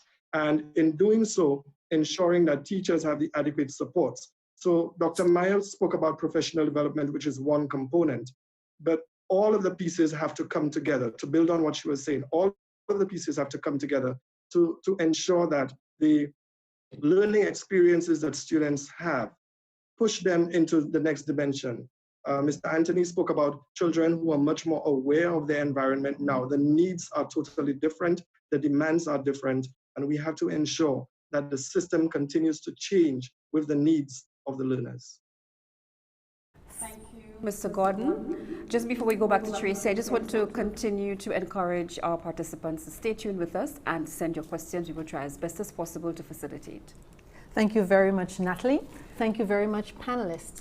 And thank you very much, participants, for sending your questions. We will be right back. In these uncertain times, the future is unpredictable. Our communities, our jobs, and our economies are drastically changing. For this reason, we need incredible minds to educate with a vast wealth of knowledge, to enable businesses to think sustainably, entrepreneurs to connect problems with innovative solutions, to shape evidence-based leaders. So Arthur Lewis Community College helps you to future-proof your career. So Arthur Lewis Community College, sustainability, innovation, entrepreneurship.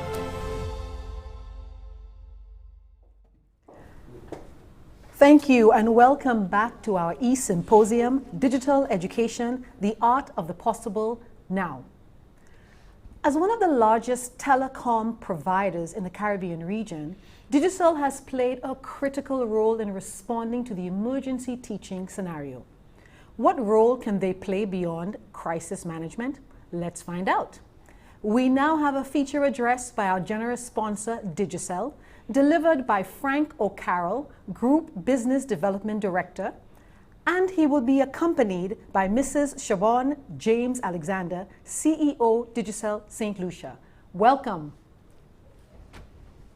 And thank you for inviting us to this forum.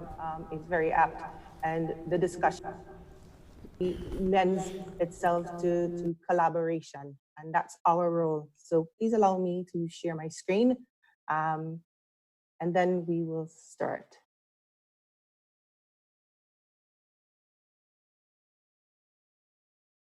So from a digital perspective, we've recognized that COVID-19 is not just it's not just a opportunity for ourselves, but also how do we develop past that? And we've highlighted from an e-learning perspective from the start that the value that teachers bring to a child's development has to be discussed. And what is our role as a telecommunications provider in that scenario? And a few things have come and a few themes have been covered by Dr. Jules and Dr. Rigobert and a lot of the panelists today. First of all, the digital divide, and bridging that digital divide has been part of our conversation. And it's past just connectivity and content, as Dr. Jules alluded to. It is also trying to understand place, time, and putting the right devices and the right connectivity in students' hands. People learn at a different pace.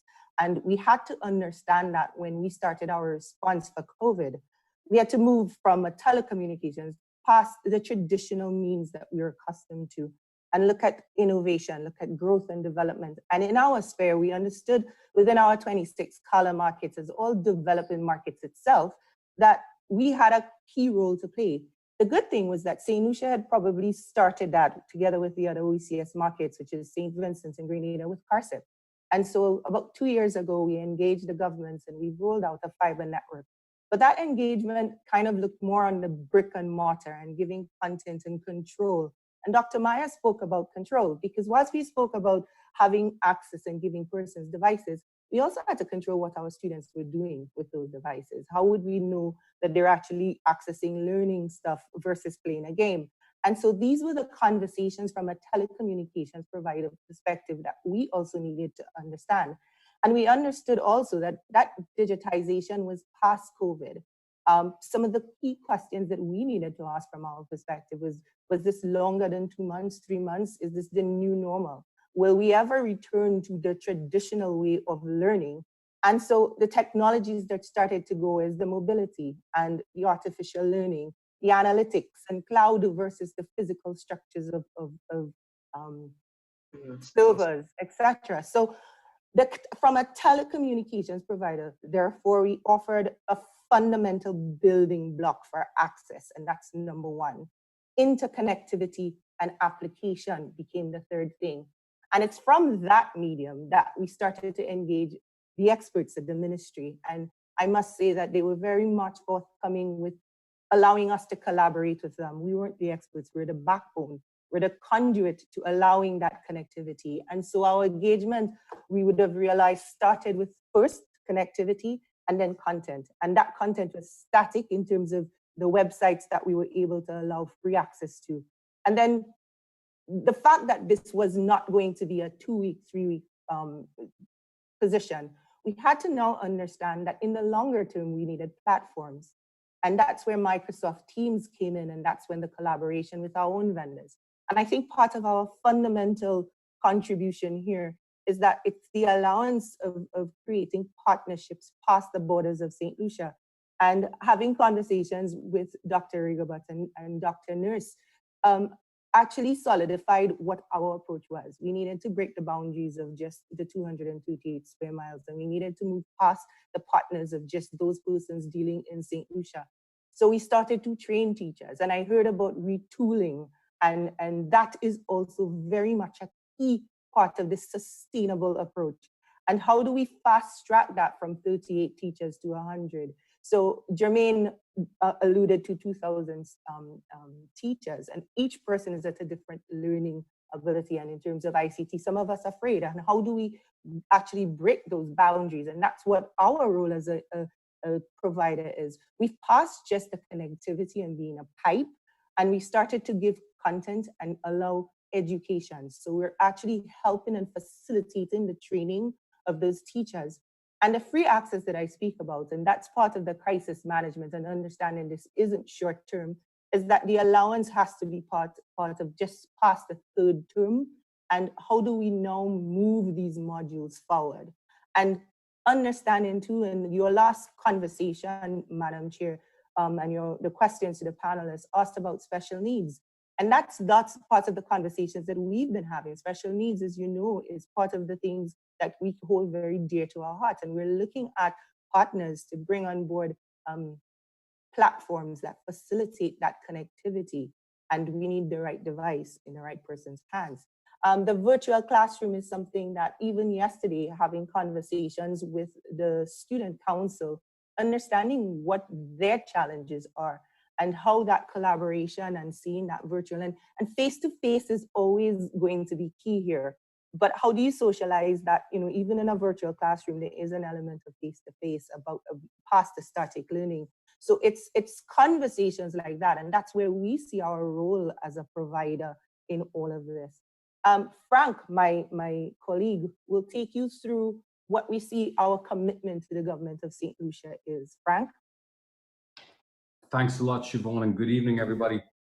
Firstly, I'd like to really congratulate the Honourable Dr. Gail Rigobert and her team in the Ministry of Education, Innovation, Gender Relations and Sustainable Development, and also Dr. Keith Nurse and his team in the Sir Arthur Lewis Community College. It absolutely is an excellent idea to bring all of the stakeholders together to discuss something that is this important. And certainly the takeaway I will have this evening with Siobhan from our perspective is all about collaboration. And we really, really warmly welcome to be involved in this moving forward. And I'd certainly like to hope that before we end this evening's proceedings that we would end with an action plan or an agreement on the next steps at a minimum for how we can all move together.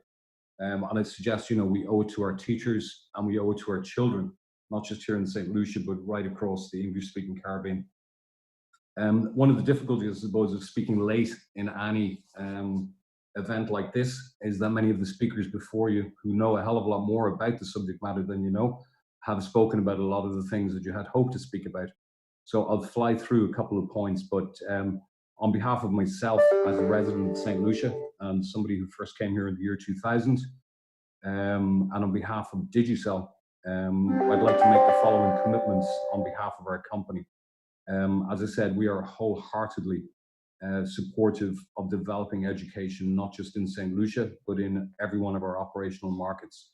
And we believe we have a lot to add and help and assistance to give to the various stakeholders. In terms of our first commitment, we have a commitment that goes without saying.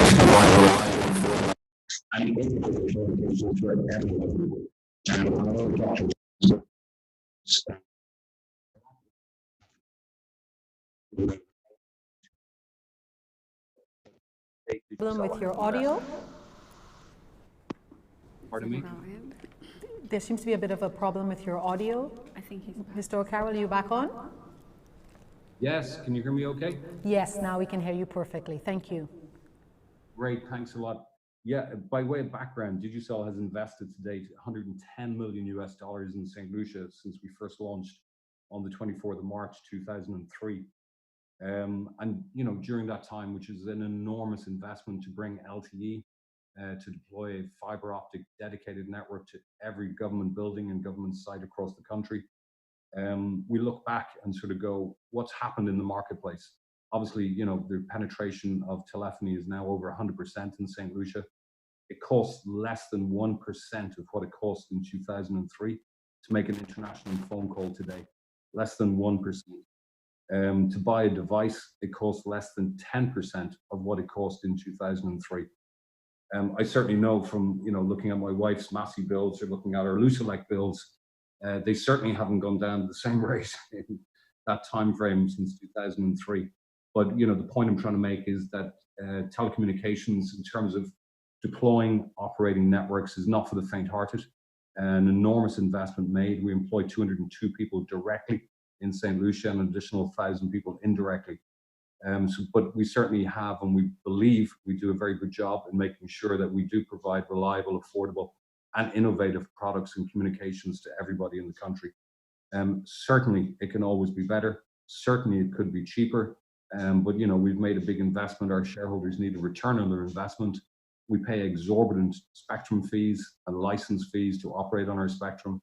And the cost of operating is not cheap. So we're happy to get involved with the various regional bodies, with government entities, to look at innovative ways for how we can provide cheaper connectivity for schools. And maybe some of the ideas are to not have to pay for that spectrum for the children, not have to pay the various regulatory fees, not have to pay the import duties on devices, etc. And again, I think, in terms of the collaboration moving forward, that's certainly an area that we would like to talk on. Our second is, I suppose, and certainly some of our learned colleagues like Dr. Claudette and Dr. Kathy have spoken specifically about this one, about recognizing the difference between emergency remote teaching and online learning. We're probably very much in the phase of still providing emergency remote teaching with a number of the initiatives Siobhan spoke about. But we do believe we can play a key role with your government in terms of moving forward for the online learning space. Our third one is to really develop a robust platform, which will be there post-COVID-19. And we've done that, and it's under a pilot test at the moment with a number of teachers and a number of students in St. Lucia, separately in St. Vincent and a number of other countries. We partner with Microsoft, and the Office 365 platform has been provided free of charge with training to the teachers and students, and utilizing Microsoft Teams allows the teacher today to provide live classes to their students. So what we're seeing is the kids are getting out of bed in the morning time, full discipline in their uniforms, showing up for class on time, and the teacher is able to provide that learning experience remotely. But we believe, this is a platform that needs to be in place moving forward. God forbid we're hit with COVID 20, 21, 22 and beyond. If there's a child overseas, for example, on holidays with their parents, and they wish to join their classes back in St. Lucia by video, they should be able to do that. If there's a child at home who's not feeling well, or if they've just been in hospital to have a broken leg or a broken arm repaired and they want to join their classes, we believe that platform should be there. God forbid if we're hit with a hurricane or a tropical storm and the schools are out of action for a few weeks, it should be there for that purpose. The children of the diaspora, we certainly know there's a big demand where they haven't spent enough time in St. Lucia, but they hear their parents and their grandparents talk so proudly about it. Perhaps they want to join as part of their own personal development to join some of the geography or history or social science classes in St. Lucia. And international students, why can't we have Sir Arthur Lewis Community College twinned with a college in France or in the UK or further afield, who can exchange and join various classes back and forth? But really, I suppose what we'd ask is, why can't St. Lucia be the capital and the leader in the English-speaking Caribbean for digital education, and to make it available to people overseas and within the Caribbean community? Fourthly, in terms of upskilling teachers, and there's been a lot spoken about this evening, I certainly know, as a proud father of a number of children and 3 children here in St. Lucia, I certainly wouldn't put my daughter Phoebe or my sons Thomas or Gabriel sitting in front of a computer screen and to go through a whole digital learning experience for the rest of their lives. And I think, it's safe to say we can challenge anybody who would wish to have their child overly educated using digital platforms and overly spending too much time in relation to screen time, as our daughter's teacher, Ms. Edwards, speaks about so often, versus the real experience of a real teacher who does so much more than just passing on knowledge in terms of our children's personal and professional development. And I think, if we've to walk away after COVID and look back, everybody with hand on heart is going to go, the value a teacher has played in our society. And we're so proud of so many frontline professionals who've played an amazing role right across all levels of society, but teachers in particular, as parents have stayed at home, both working perhaps with 3 or 4 kids at home. And within 2 days, they've realized, wow, this is actually what my teacher has got to do every day of the week. I would suggest, teachers should be some of the highest paid people in our societies. There's no question in the world. And we really, really want to play a leading role in making sure that our teachers are not afraid of the technology, and that we upskill them and we bring them on the journey. But without a teacher delivering that educational experience, I would suggest we're really wasting our time with digital education.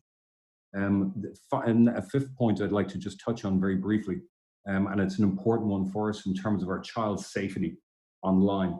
And I'm very happy to announce this evening that we have organized a free pilot, no strings attached, for the Ministry of Education and for every school in St. Lucia and every student and every parent and teacher with a partner of ours called Safe2Net. And this will help safeguard our children's digital well-being for when we're not there by their side to keep an eye on them.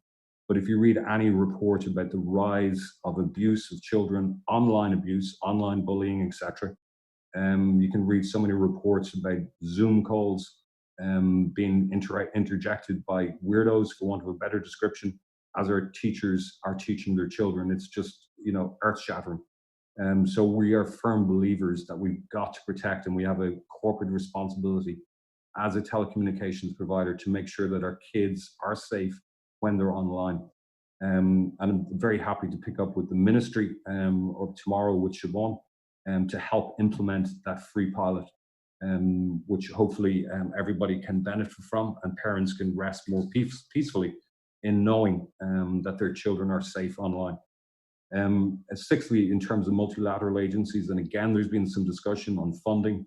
We have started as Digicel a number of conversations with multilateral agencies and foundations based in Washington and wider jurisdictions in terms of finding funding for our governments to help fund digital education.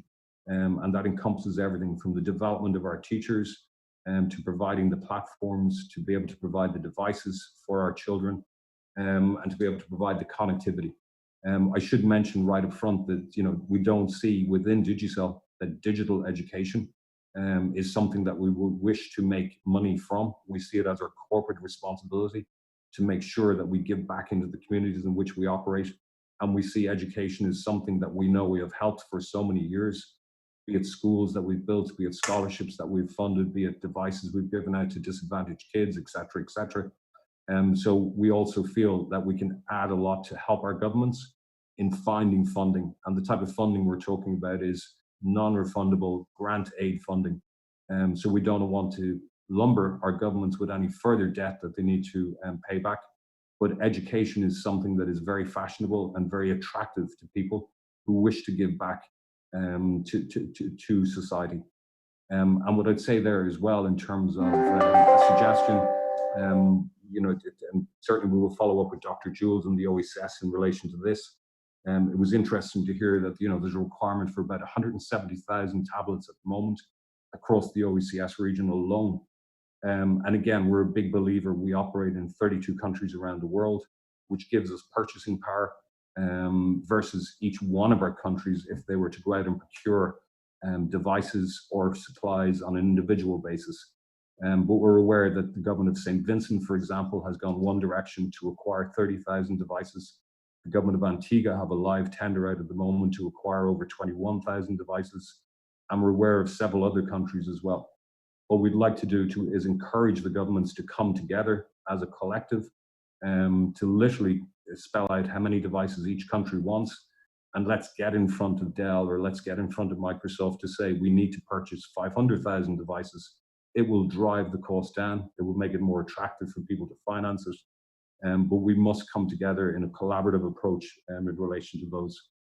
And I'm conscious, guys, the evening is getting late, so I'll fly through a couple of last points.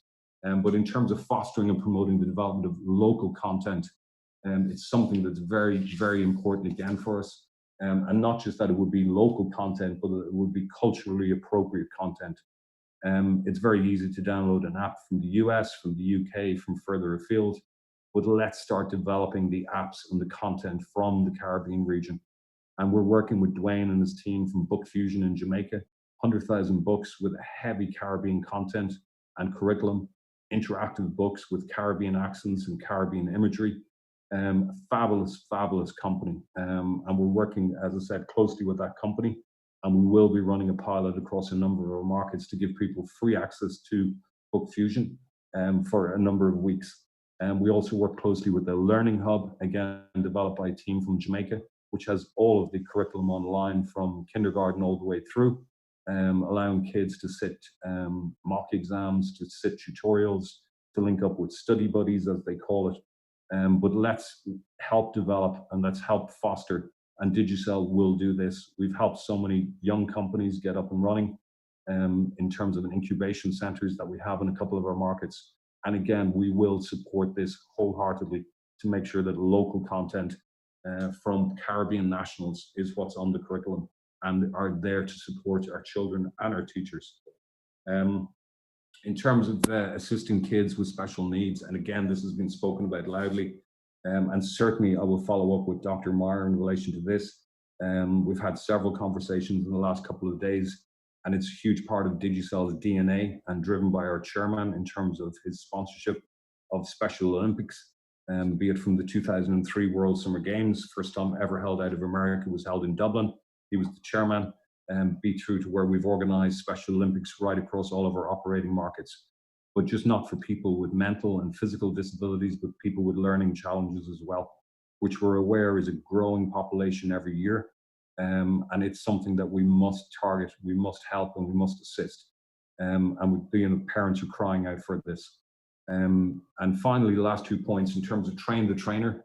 And again, if anybody looks to Digicel, you know, it's something that we've deployed time and time again, where we promote local expertise, local management, and Siobhan as our CEO, not just here in St. Lucia, but in terms of operationally her assistance she gives right across her footprint, is very much about developing local talent.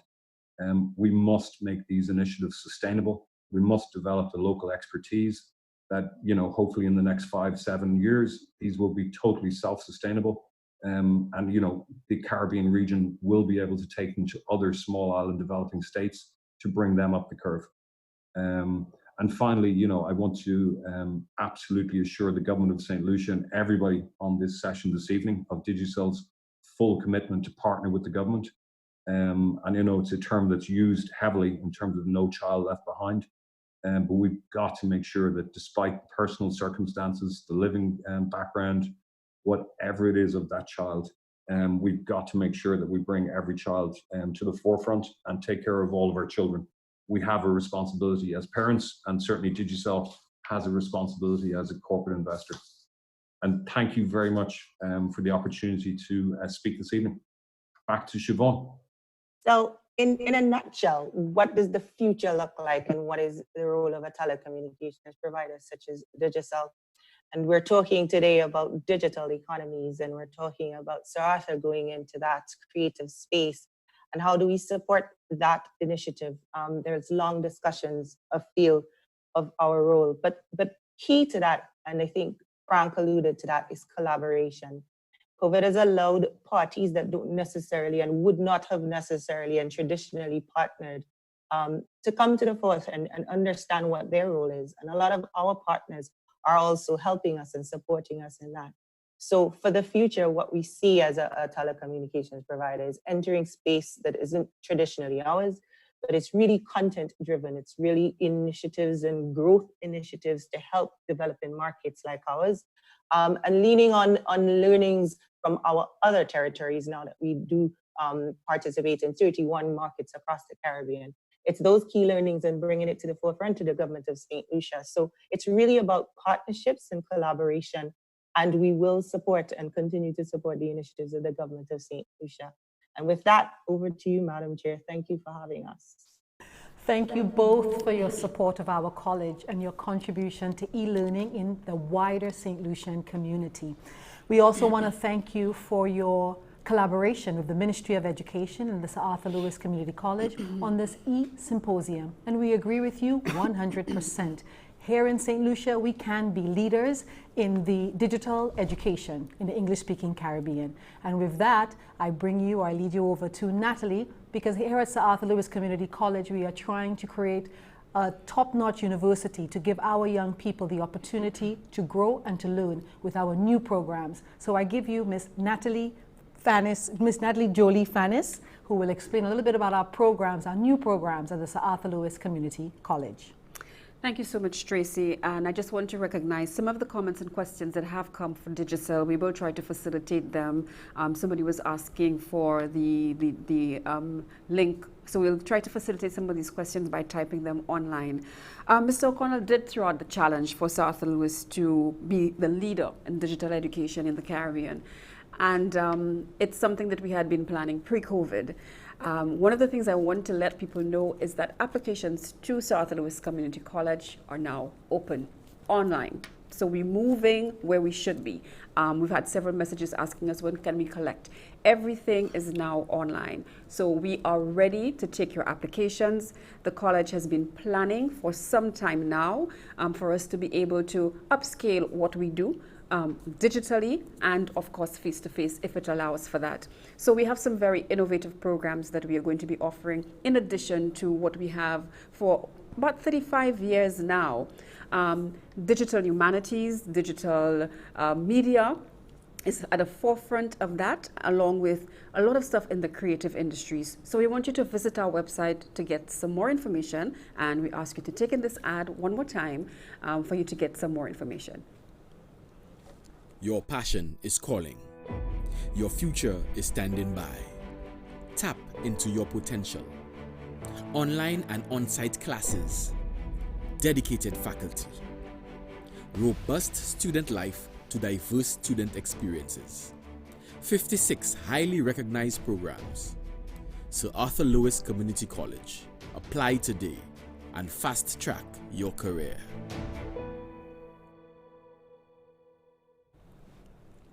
We now welcome you back to the final segment for this evening, which is a roundtable discussion. And members of the roundtable this evening are Miss Natalie Rochester, Trade Policy Specialist, Managing Director, Mango Tales. We also have Miss Camille Sevlon Abrahams, Creative Director, Anime Carib Animation Festival. Dr. Erica Smith, CEO, Executive Director, Intellect Management Services. We also have Mr. William Commissioner Gordon, Goodwill Ambassador to St. Lucia. Mr. John Reed, former CEO, Cable and Wireless Communication. And finally, Miss Sylvia Donhert, Executive Director, Compete Caribbean. Dr. Keith Nurse will be our chair for our roundtable discussion. Thank you. Thank you so much, Tracy. I know that time's against us. So I'm going to be really quick about it. One of the things that's really striking about the new context, which in part has been mentioned by so many of the panelists, is that, yes, we're in a new normal, but this new normal also requires new business models for higher education. The traditional frameworks no longer apply, particularly once you start going digital. Once you start going digital, you're almost forced to go global. And so what does that mean for institutions like Sir Arthur Lewis, or for the University of the West Indies, or tertiary institutions anywhere else? So we've asked the current panelists to think through what are some of these modalities and what are some of these issues. And so the first set of panelists are those who deal with the creative sector. Natalie Rochester is both a trade policy specialist as well as a publisher. We also have with us Camille, who's one of the pioneers for animation in the Caribbean context, and Erica, who is probably one of the most knowledgeable people in the music industry and an intellectual property specialist. So we're going to start with these three and throw out to them, what's the real challenge here in terms of generating the content that would go on the online platforms? What are some of the issues in relation to accessing those markets, producing the quality of the content, as well as ultimately the intellectual property issues? So maybe let's go first to Natalie. So Natalie, can you share with us some of your thoughts? Hi, good evening, and thank you, Keith.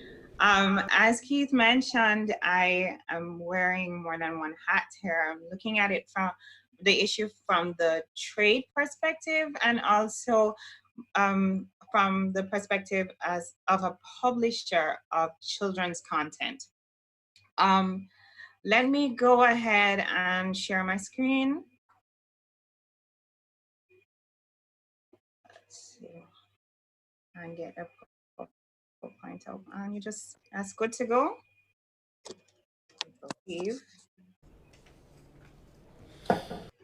Okay.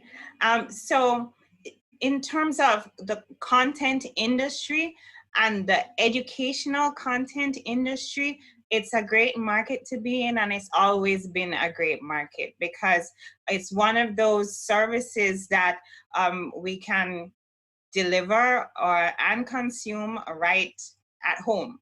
You know, we can write the courses, create the interaction, use platforms that are available. And so, you know, some may say that we're a bit behind in the region, and I was heartened to hear about some of the blended learning from UA, which I have experience in because I've taught there as well. But what's happening now is a great catch-up. It is a great catch-up by any measure, because it's mandatory. And so the point I want to make is it's not entirely new, but we do have a lot of work to do. For example, as a lecturer, you'd find that students weren't buying the print textbooks. They would find some version of the textbook in ebook format, and then they share it in the WhatsApp group. And you know, you have to bear with it because students were not able to afford the textbooks. So we're seeing all kinds of buttons being pushed now as we are obliged to move towards more e-content. The Caribbean universities were already exporting, whether through persons coming in as students to the Caribbean regions. We had Antigua, Grenada, of course, Jamaica, all having, you know, offshore educational facilities and building relationships with international partners. So offering courses between universities under code shares or having international exchange programs that were recognized. And this is where the Caribbean was looking how to maximize those mobile students. They were forecast to be 6.4 million post-secondary students enrolled abroad by 2025. So COVID has flipped the script a bit, but we don't know just how much, because those students may still be very much demanding an international education. And I'm looking at it mainly from an international trade perspective. So someone made a comment earlier that the higher education providers may be better positioned to make the transition in this COVID era and what we hope will soon be a post-COVID era. Because they had been making this investment, they had been developing the policies and so on. But now that we're here, it has all been cracked open, and we're seeing that while we were focused on earning foreign exchange, we have some serious issues on the ground here and now with technology diffusion and usage to actually make e-learning possible at home. So we have a two-level issue that we're dealing with. Then I mentioned the textbooks earlier, and it goes beyond textbooks. It's supplementary material, other material that is used in the learning process. And the publishers are largely caught off guard. Mention was made of Book Fusion initiative in Jamaica. So that initiative deals mainly with approved educational content that has been made available on a platform, and it's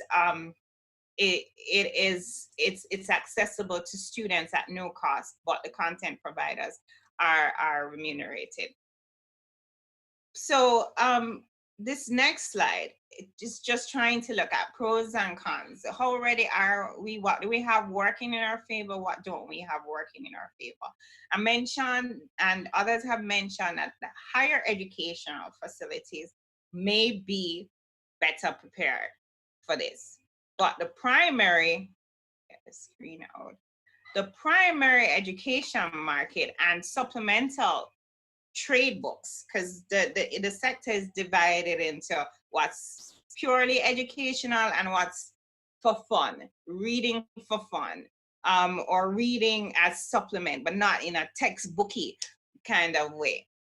That segment is largely unavailable in multi-formats. The region is an importer of that type of content. What are we talking? abcmouse.com or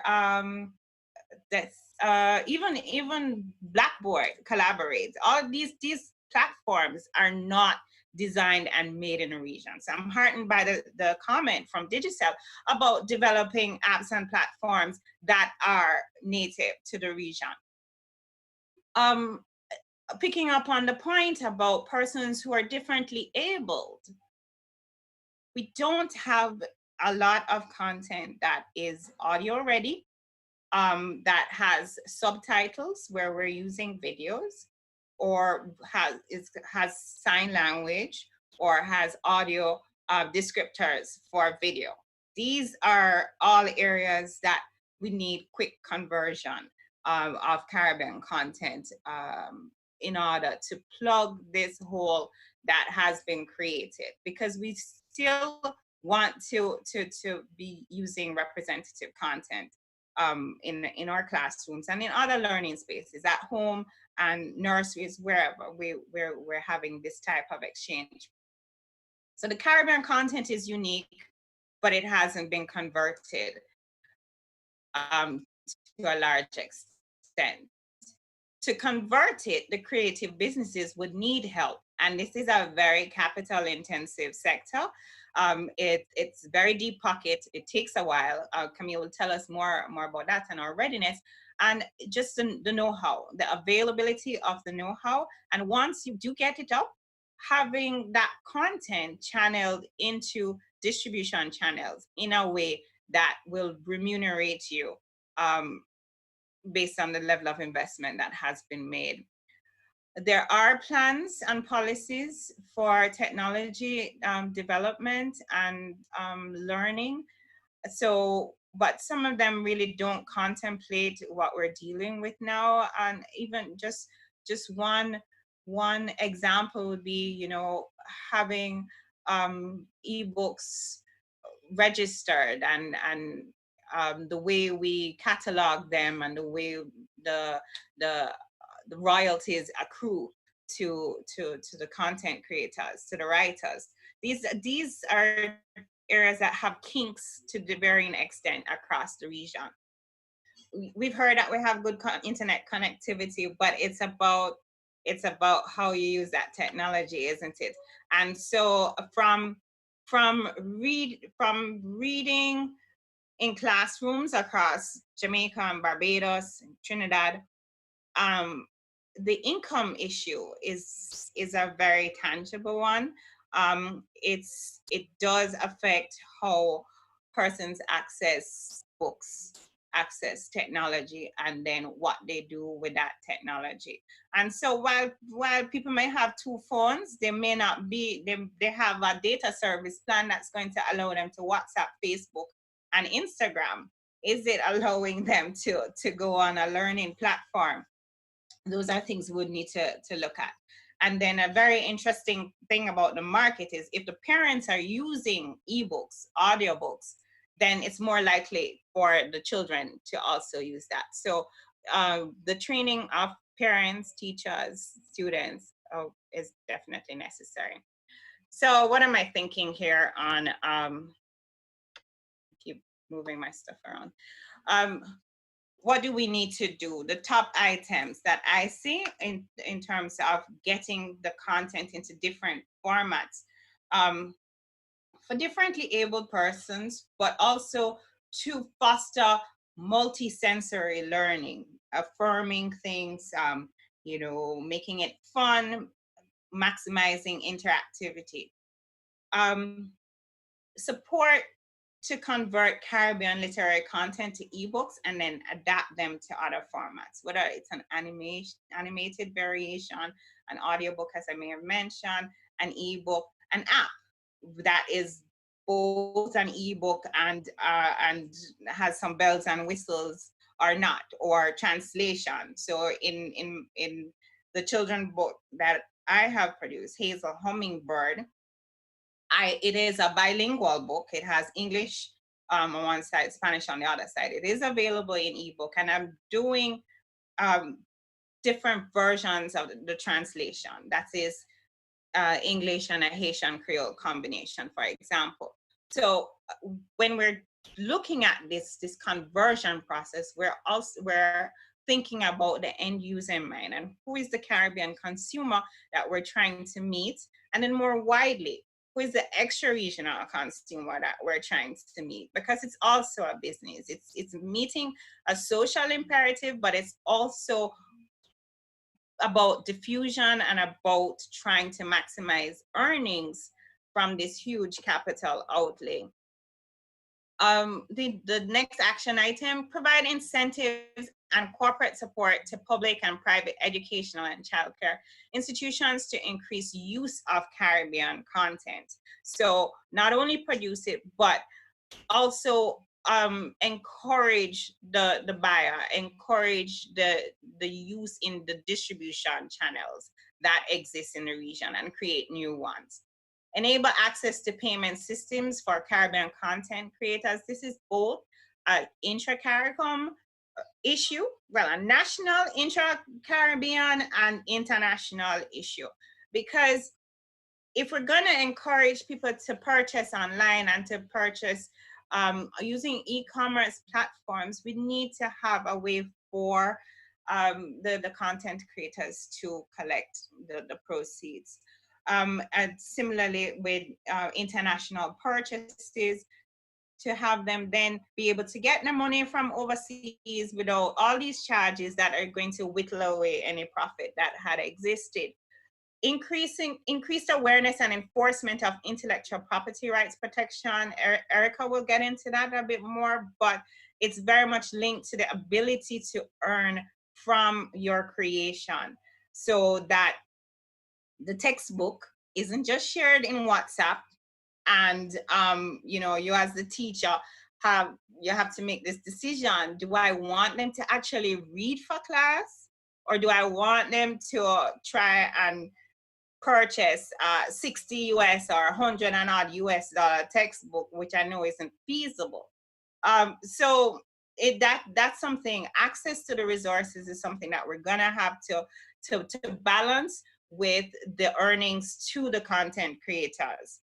And stakeholder training all around. That's self-explanatory, and it's been said. Keith, I'll leave it there, and definitely I can come back if there are comments or questions.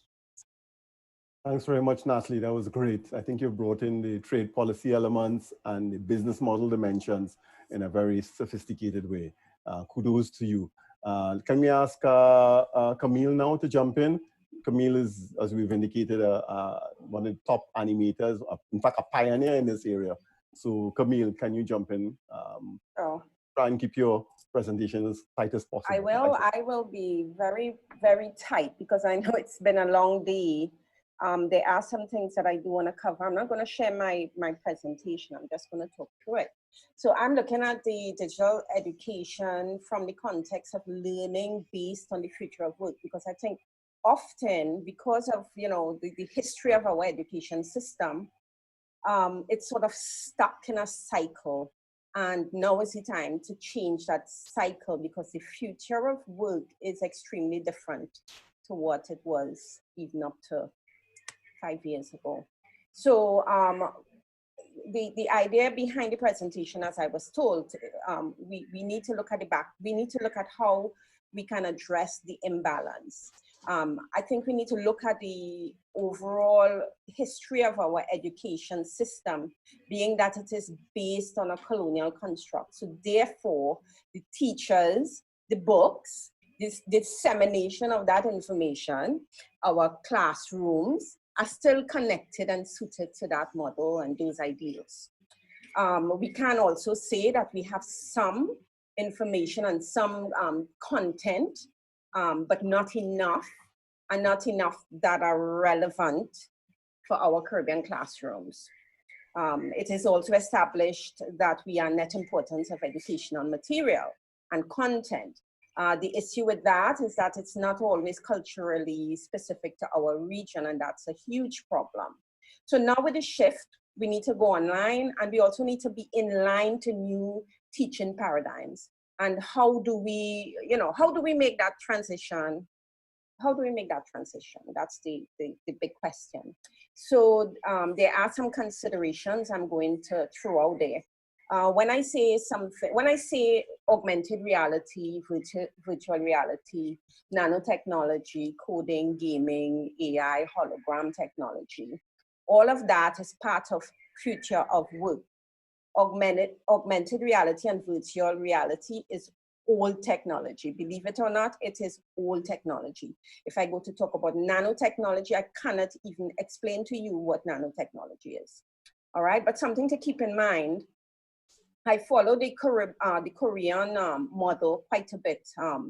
So there was something called the Korean Wave. I think it started around 2007, where they utilized the creative industry, and it was invested in, the government actually invested in the creative industry. So I want to just give you one item from that. Gaming in the Korean economy is $1 trillion industry. Okay, $1 trillion. I didn't say billion, I said $1 trillion.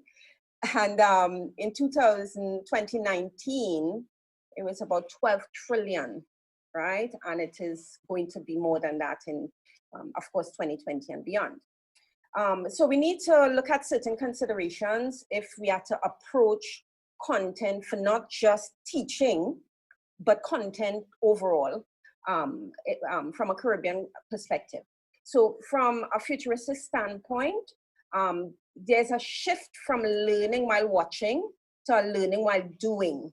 And that is because the traditional subjects in Caribbean schools, of course, they've become obsolete. They are not becoming obsolete. They are obsolete because of the work and because the fact that work has changed and workforce has changed, right? It is challenging to teach these new technologies on a whiteboard. I could tell you that from my own experience. So we have to change that. We have to change that process. From a cultural standpoint, we need to see ourselves more. That is very, very important. From a production standpoint, there are going to be less books. What does this mean? We have to look at this. What does having less book mean? It means that this new business model will create rumblings in the Caribbean, because in the Caribbean, books are big business. I am a mother of 4, right? And I remember in my time when I had some of my children in school, $3,000 was an average I was spending on each child. And at the time I had 2 at the school at the same time. $3,000 per term. So that means 3 times a year, all right? So just think about the numbers. So if you're gonna disrupt that, what are you dealing with? These are going to be some of the challenges. From a production standpoint, from a dissemination standpoint, that's another thing. One of the most significant catalysts for dissemination now, especially for the age group we are talking about, the Z generation, is social media. It is user-generated content. It is websites. This is peer-to-peer network. These play a central role in global circulation, and of course in circulation in the Caribbean. Should we integrate these pipelines in our new models for educational tools? We cannot talk about creating content for students without understanding the mindset of the millennials either, and the mindset of the Gen Z generation. They consume differently. They consume in shorter time spans. So for instance, today they would have jumped off after half an hour, they're gone, right? So we have to also think about that. They think differently, they consume differently, they function also with the ability to share. They like, they like to comment, they like to disagree. The question is, should we then integrate these pipelines in our new models? Okay, so quickly, the challenges, as I said, I've mentioned that. Another challenge, of course, is our colonial construct. Bureaucracy had a place in colonial time. We had to know our place. You know, there was a purpose for bureaucracy. Bureaucracy now kills motivation. And there's a lot of bureaucracy in our school classes. I will quickly move on to these strategic opportunities. We have a reset button right now. The pause is not long enough. and I'm thinking this is about a 2-year pause, it is not long enough. However, it's an opportunity for us to strategize as a Caribbean, utilize CXC models, utilize the universities, the Ministry of Education, and really collaborate. All right, culture and creativity now has no borders because of the internet, and the traditional distribution models are now broken. So books used to fit a very specific mold, it no longer has that.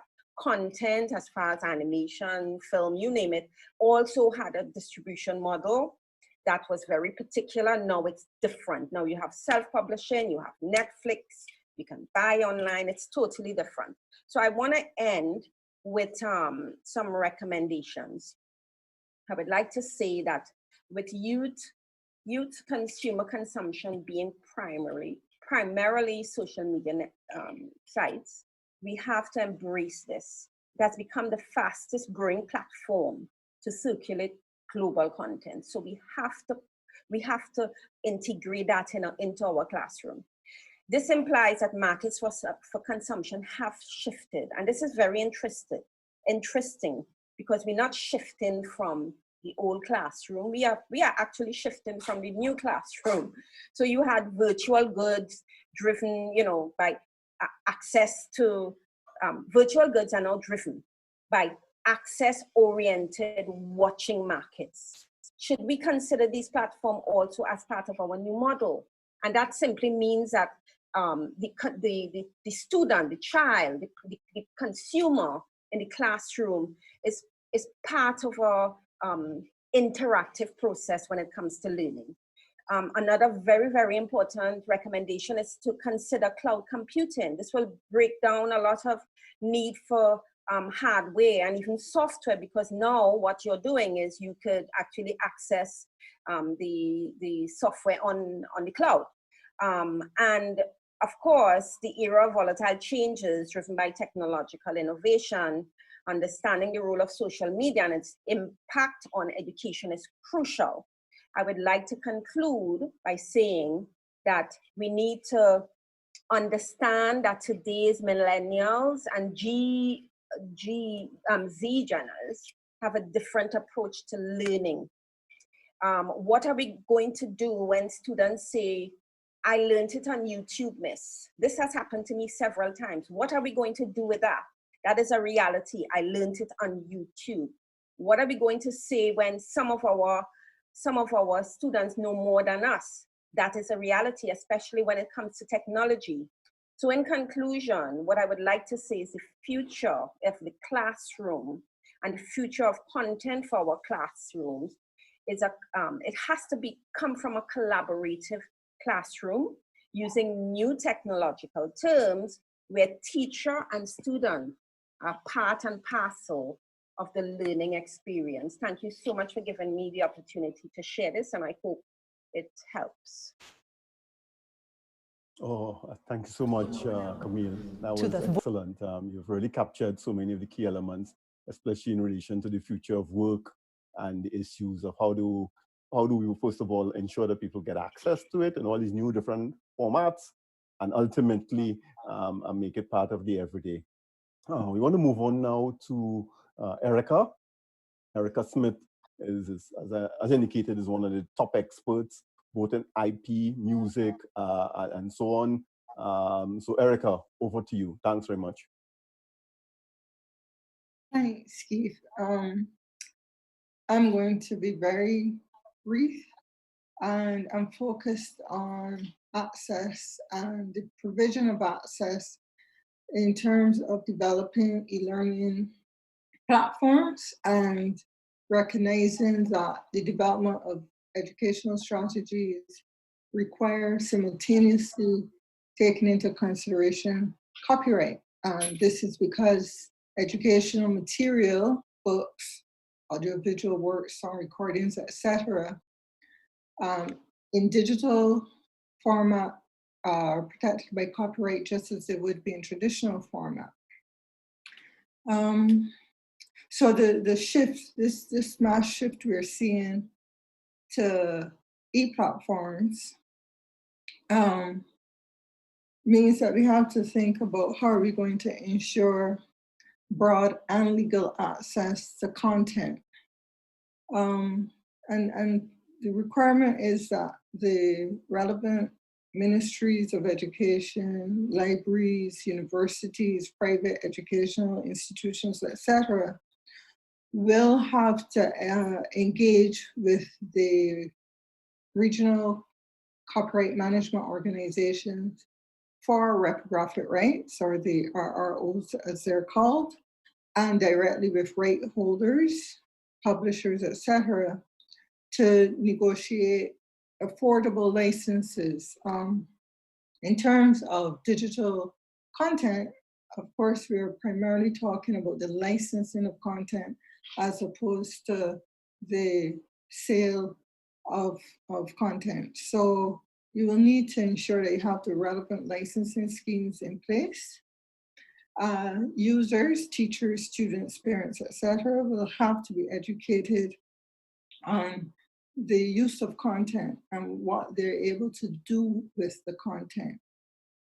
Specifically, as concerns regional content, this is something almost all the speakers spoke about, including Natalie and Camille. There's a need to ensure that we have access to relevant content, and there are some concerns there in terms of the level of availability in digital format, the ability of regional authors to negotiate contracts for digital formats, and to negotiate or renegotiate older contracts which would not have covered digital formats. In terms of the question of access to content, the situation of libraries is also very important.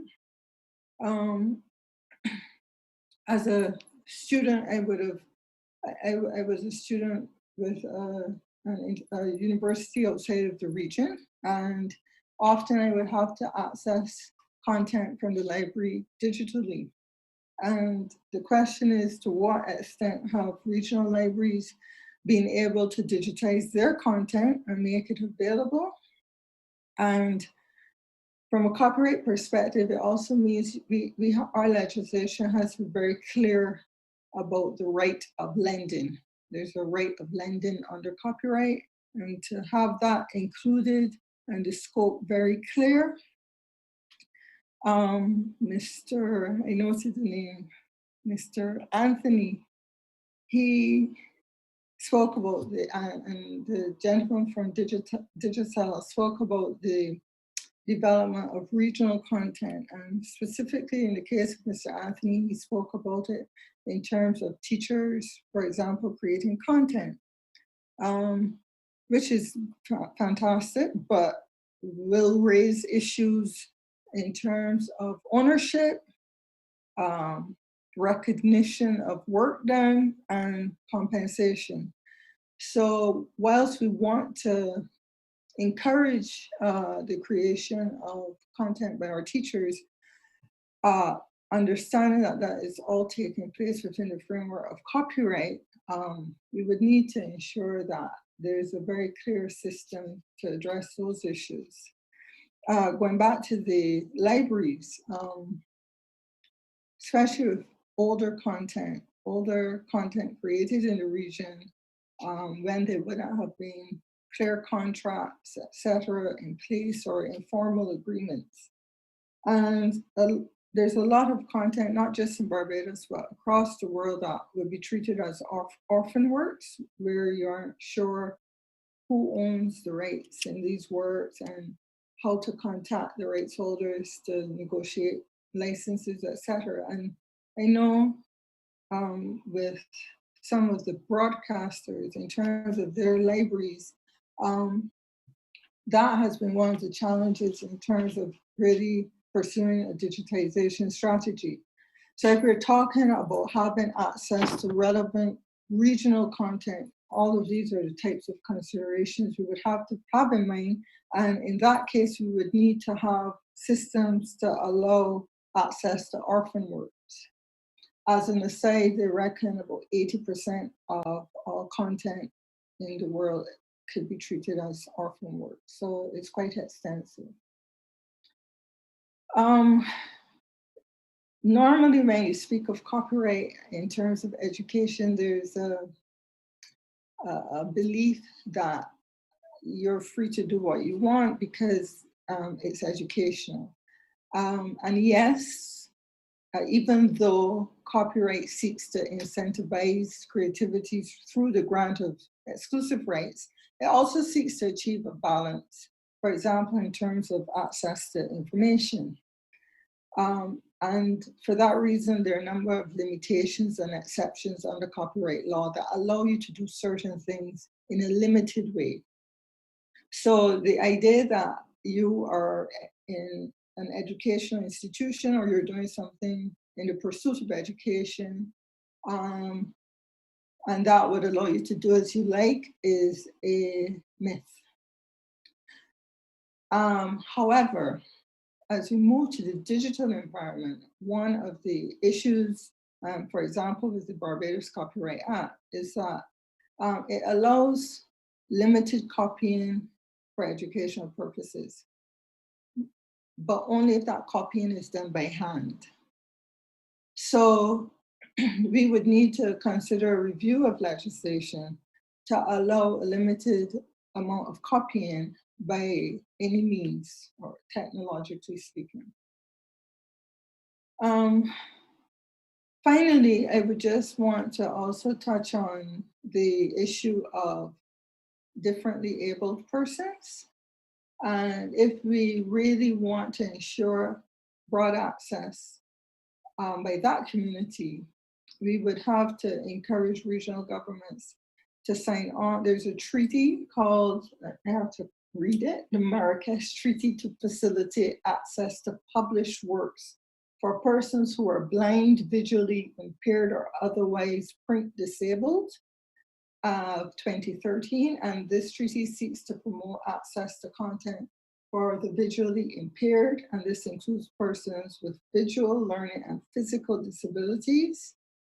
And it does so by establishing limitations and exceptions under copyright law, which allows for the sharing and lending of content which is accessible to these persons across borders. So yes, we can have the technology in place, but to actually access the content, we would need to really do so with copyright considerations in mind. And I'll wrap it up there. If there are any questions, I can always expand. Thank you. Thank you very much, Erica. That was excellent as well. I think that it's clear that you're an expert in this area, and we really need to take into account the intellectual property dimension of this, and not just think that content is somehow either free or can be produced without creating the frameworks of ownership and recognition and remuneration that you had identified. Okay, great. I know that we are way behind in terms of time. We have 3 final panelists. We have with us Gordon Williams, John Reed, and Sylvia Donat. I think the order that we had was for Gordon Williams to come online now. Gordon is a top music producer and operates out of New York. And Gordon is also St. Lucia and an ambassador, cultural ambassador for St. Lucia. So Gordon, are you able to come on board now? Can you hear me? Hello? Go right ahead, Gordon. We can hear you. You can? What about video? Let's see. Let me see. All right. Am I on? Yes, I can see you. Okay. All right. Good. Yeah. Listen, Dr. Nurse, first of all, thank you for having me. What a wonderful program. I'm so sorry it's behind, and I'm actually in the studio, and I got, I'm supposed to be working now, but I have to keep it short, but which I guess we need to do anyway. But I guess you've touched on so many. All of the speakers have touched on so many of the points that I wanted to get into. Some of the challenges being finance and equipment, the internet coverage, the awareness of the program. I think it was spoken of so well that there's not much I could say other than we would look to bring, as Goodwill Ambassador, even before this situation happened with COVID, that as everyone said, has sort of created an opportunity to initiate certain conversations. My goal was to bring our strategic relationships to St. Lucia, strategic relationships and partnerships as that relates to music artists, music producers, equipment manufacturers, folks in education. We have our own curriculum here that we work with a few of the universities here, and we'll be bringing to St. Lucia. So this partnership, we're talking about a lot of circumstances that I'm dealing with here. I think we're looking at building a marketplace as well as providing a workforce, because as one of the speakers spoke of before, this generation, they're now, you have much shorter attention spans. The way they work, they're multitasking all the time. So holding the attention of a student in that environment is very challenging for a teacher. I heard someone say, yeah, you know, what happens when I learned it on YouTube? And that's something that we've confronted many times, you know, being in a recording environment where, you know, they're coming up learning things or actually creating things on their own because of the access to technology. But one thing I think I'd like to touch on is that, you know, we went through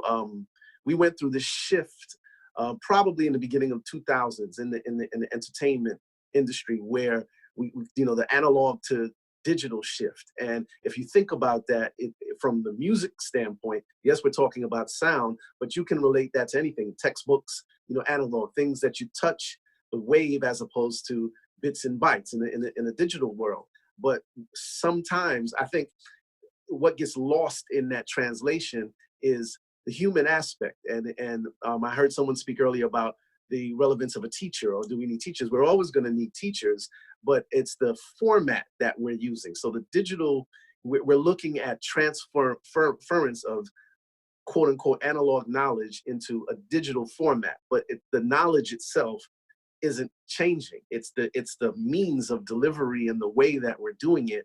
That's the thing that we're looking at. So all of these issues we're speaking about, especially what the last speaker just spoke about with copyright and how intellectual property is protected. This is a big issue that we're all dealing with as artists now. So many of the artists that I work with, including myself, it's peer-to-peer. We're the business now. The middle people have been cut out because through technology, we can deliver directly to our marketplace. So the concerns of an artist have shifted in that way. So similarly, the concerns of the student, it's the same thing. So there's a lot of challenges in that, but I think this team that has been amassed here is so well-rounded, and you can see the synergy and the energy of everybody's intention. I think that that's going to be, it's just a wonderful opportunity for that message to be delivered and that practice to actually be delivered. And I think St. Lucia could become a hub, an international hub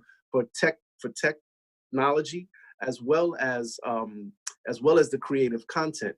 Creativity, I mean, that's the new capital. It's anything that we're looking at now. I'm working on a project right now where we're selling an app, okay? But the app, in order to sell the app, the tech guys that are putting the app together want to speak to musicians, because what do they need? They need content to actually push the app. But this now spills into, well, then the ownership idea of what this content that's being created, who owns it, and how are the royalties shared, and how are we getting paid? Because now there isn't any label, so to speak. Now we're that. So who's dealing with that now? Who understands the copyright law? Because in different territories, these things are different. So there's so many considerations there, but I think it starts with information, and the information that's been amassed here is so powerful. Like I said, there were so many things that were talked about. I don't even really have much to say other than I'm really excited to be involved, and I'm really happy that I can't say I'm happy that we're in the situation that we're in, because I'm in New York, I'm in the epicenter. It's terrible. But at the same time, I was told by a friend of mine years ago, a banker friend of mine, that the same character in Japanese for opportunity is the same character as disaster. So sometimes out of, a catastrophe, it's like the rolls out of concrete, great, good things can happen. And I think that this is one of those unique opportunities to provide a centerpiece, a hub, I guess is the best word, for the Caribbean as a whole, but St. Lucia specifically. But I think this mindset and this model that is being created here at Sir Arthur Lewis College will be something that the whole world is going to look at, and Africans here and Africans abroad are going to pay attention. So with that being said, I'll pass it back to you. And again, thank you, Dr. Nurse, for having me on, and I look forward to lending whatever support and opportunities we can to the program. Oh, thank you so much, Gordon. And if I could borrow one of your terms there, creativity is the new capital. You're gonna have to brand that. You have to copyright it. You're always thinking, Dr. Nurse. You're right about that. Yeah, maybe, and we have to hire Erica as our IP asset manager. All right, yes. Thanks very much for that. All right. Hey, listen, I actually need Erica, because one of the things we're going to be doing is setting up our distribution hub. We have international distribution. I want to set that hub up in St. Lucia and connect what we're talking to the world at large.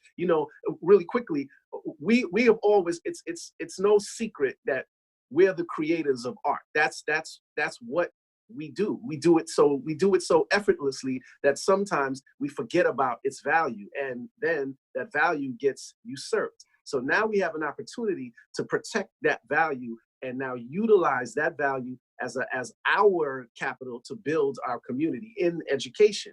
So I think it's really, it's seamless between education and the market, because part of what we lacked as artists, or what many of these artists lacked in historically, is the education. But now we have the means to control that, to control our destiny, so to speak. So that's also part of this education. So again, sorry, but I'm done now, Doc.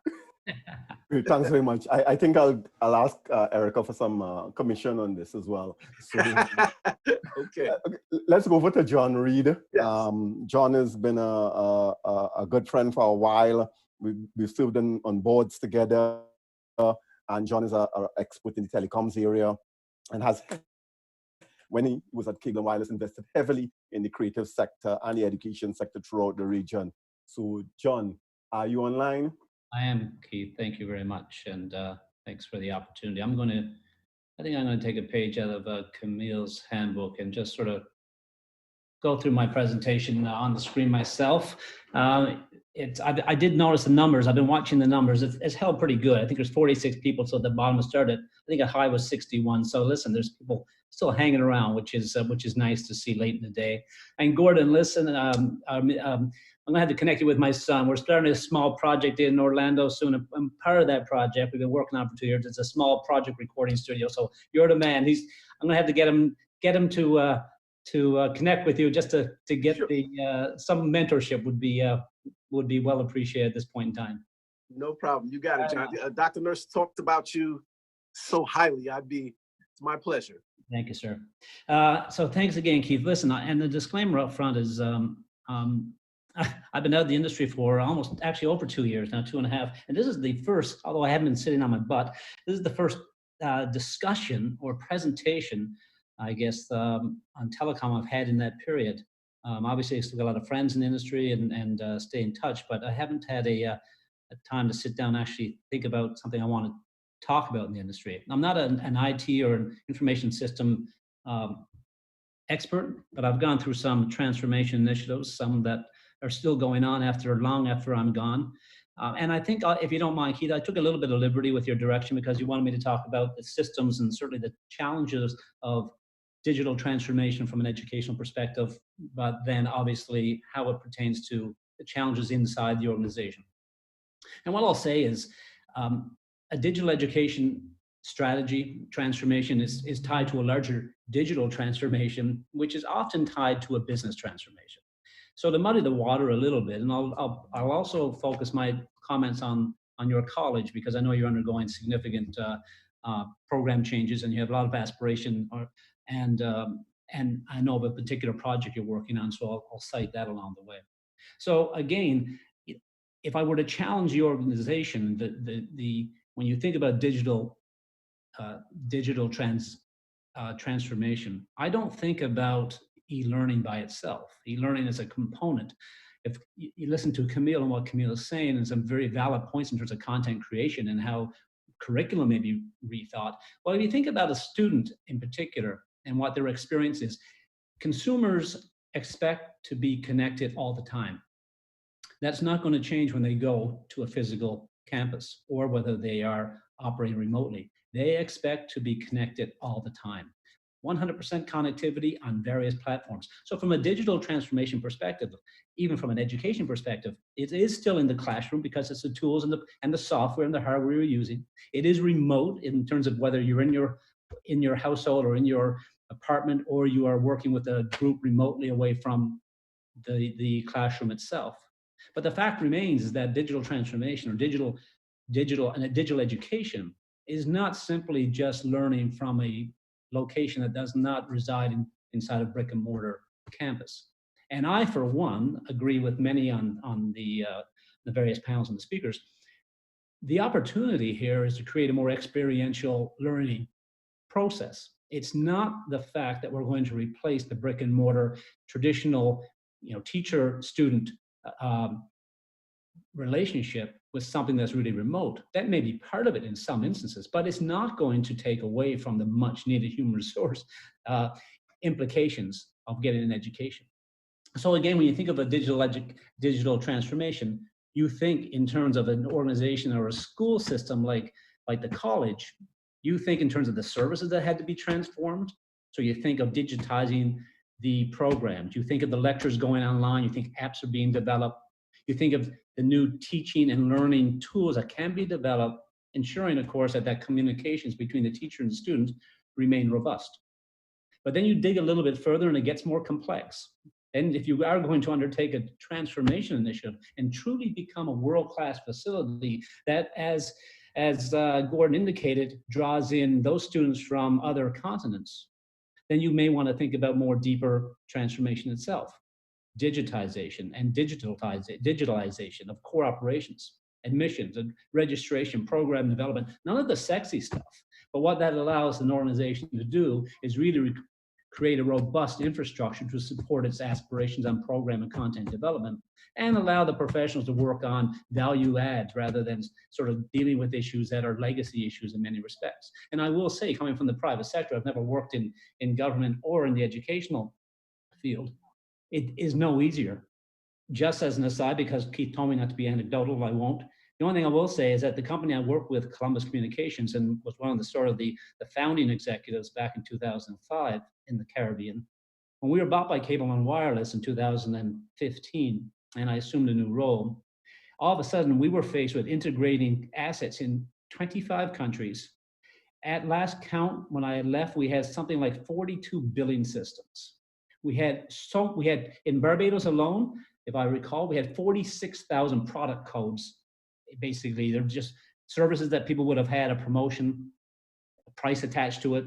It might have been a promotion for a month or a week or a year, but it remained in the system. My point is that all that data, all that legacy information had to be scrubbed, distinguished in some respects, or standardized and brought into another platform. What I'm saying is that regardless of how complicated a transformation is, and whether it's sort of the remote learning transformation, developing applications and software to support sort of the teacher-student relationship, or getting into the guts of an organization, it's all very complex and it's not uncommon. What can't be forgotten, of course, is the cultural transformation that takes place through all this as well. Nothing ever gets done without people, and nothing ever gets done well without good people. That's been my experience. So if we move beyond that and we look at sort of the telecom infrastructure, well, Frank did a pretty good job overview of what the Digicel has done, which I commend, and I will take that a step further by saying, for once, the telecom providers are seen as probably essential service rather than a very negative business partner or service provider, which in many respects they deserved. But at the same time, you know, he indicated that what can be done, which is just as important post-COVID, because I think the paradigm is not just changing in terms of what we're seeing and talking about today.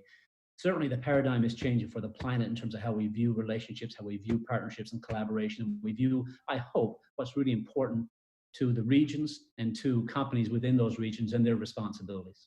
But if we look at sort of what cable and wireless or what Digicel or other providers, I guess, their role to play in this, they are enablers. Wired, wireless.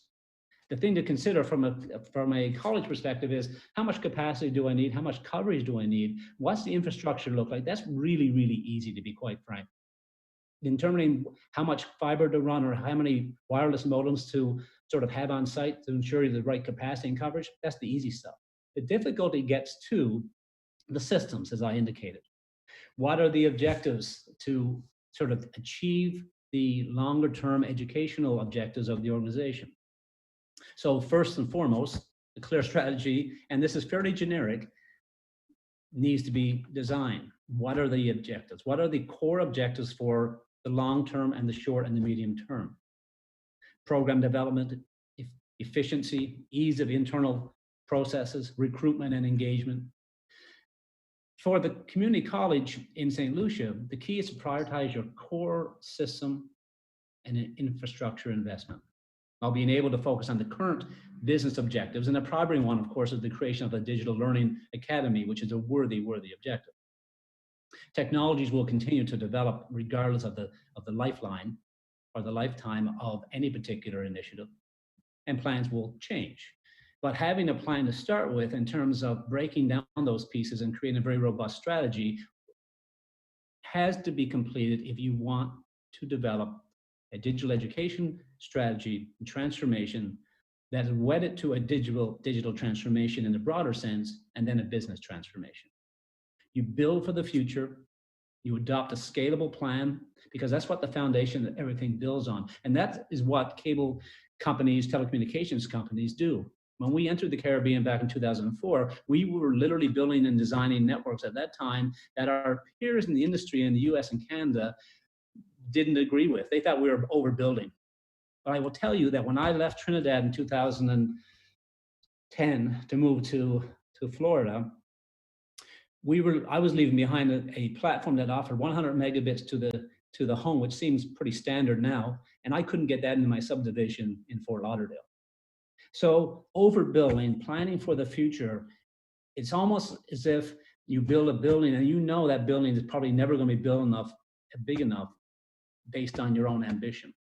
So whatever transformation initiatives that you take, when you dig into it and you create platforms to support services and activities, you always make sure that you plan for the growth within those activities. And consider, I was never a big proponent of one to use consultants a lot. It was the cable and wireless world, which I entered, but certainly in Columbus, we use them sparingly. Most of them were the ones that we did use were less on business transformation, and they were on technology development, vendors and partners from all over the globe. But I will tell you that there are some experienced consultants who don't need to cost a lot of money that would aid organizations in developing a robust strategy. And one of the challenges that I didn't cite here, besides the complexity of system integration and transformation, is financial. I didn't speak to it because I don't know the situation. All I know is whether you're a $2 billion company or you're a $7 million university or college, financial issues or financial strain is always an issue. And the other thing, the last point I'll talk about is certainly just the capacity and the capabilities to support any kind of system integration. There's lots of experts on the line today in terms of educators and quasi consultants who have, and I say quasi in the sense that their backgrounds are so robust that they've had very many roles. But certainly the upskilling and the recruitment of of the required resources is absolutely necessary. Digital transformation, whether it's educational or a more broader initiative, requires a digital community. It's not just about updating IT systems and applications. As a matter of fact, I was thumbing through before the call today a report I had prepared for me so I could pass to the new CEO when I decided to leave the organization back in January of 2018. It was something like 86 pages long. I looked through it, and despite Dr. Jewell's, fairly minor comments on telecom role and certainly liberalization of the industry, the fact is, I was amazed at how much work was accomplished at that time. But what I will say, it wasn't IT and systems, information technology was a subset of transformation. It didn't lead the transformation. It's a cultural shift. So it's about reimagining the entire processes, the entire system, the entire lifeblood of an organization. There's obviously going to be disruption. There's always disruption. And the plan has to be a message of efficiency, but the plan also has to be about a plan of what the organization sees in terms of its aspiration, and also to be a leader in your own space. The last point I'll mention in terms of transformation in any form is that your customer is the student. So your customer should always be the focus of whatever the organization decides to develop. Focus on your customer. Develop programs, applications, and platforms that support the new digital environment in and out of the classroom.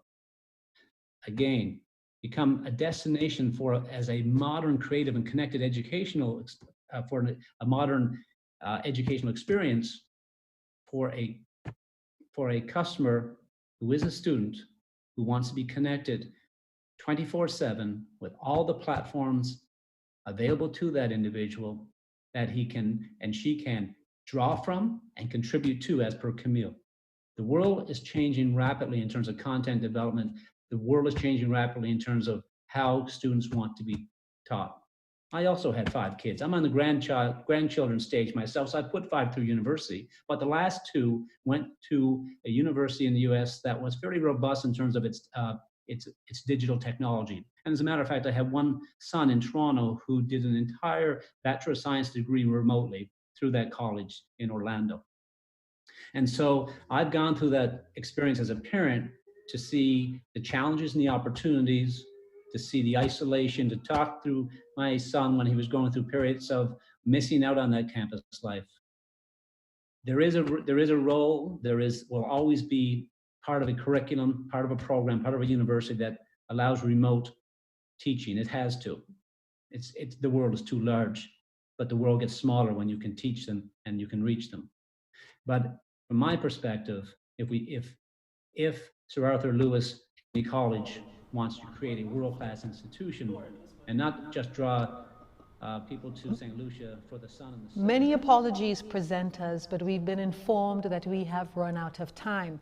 The conversation from our panelists or with our panelists has been so interesting, and we thank you so much for sharing all of your knowledge, and we hope that you will join us again for our next symposium. Thank you so much.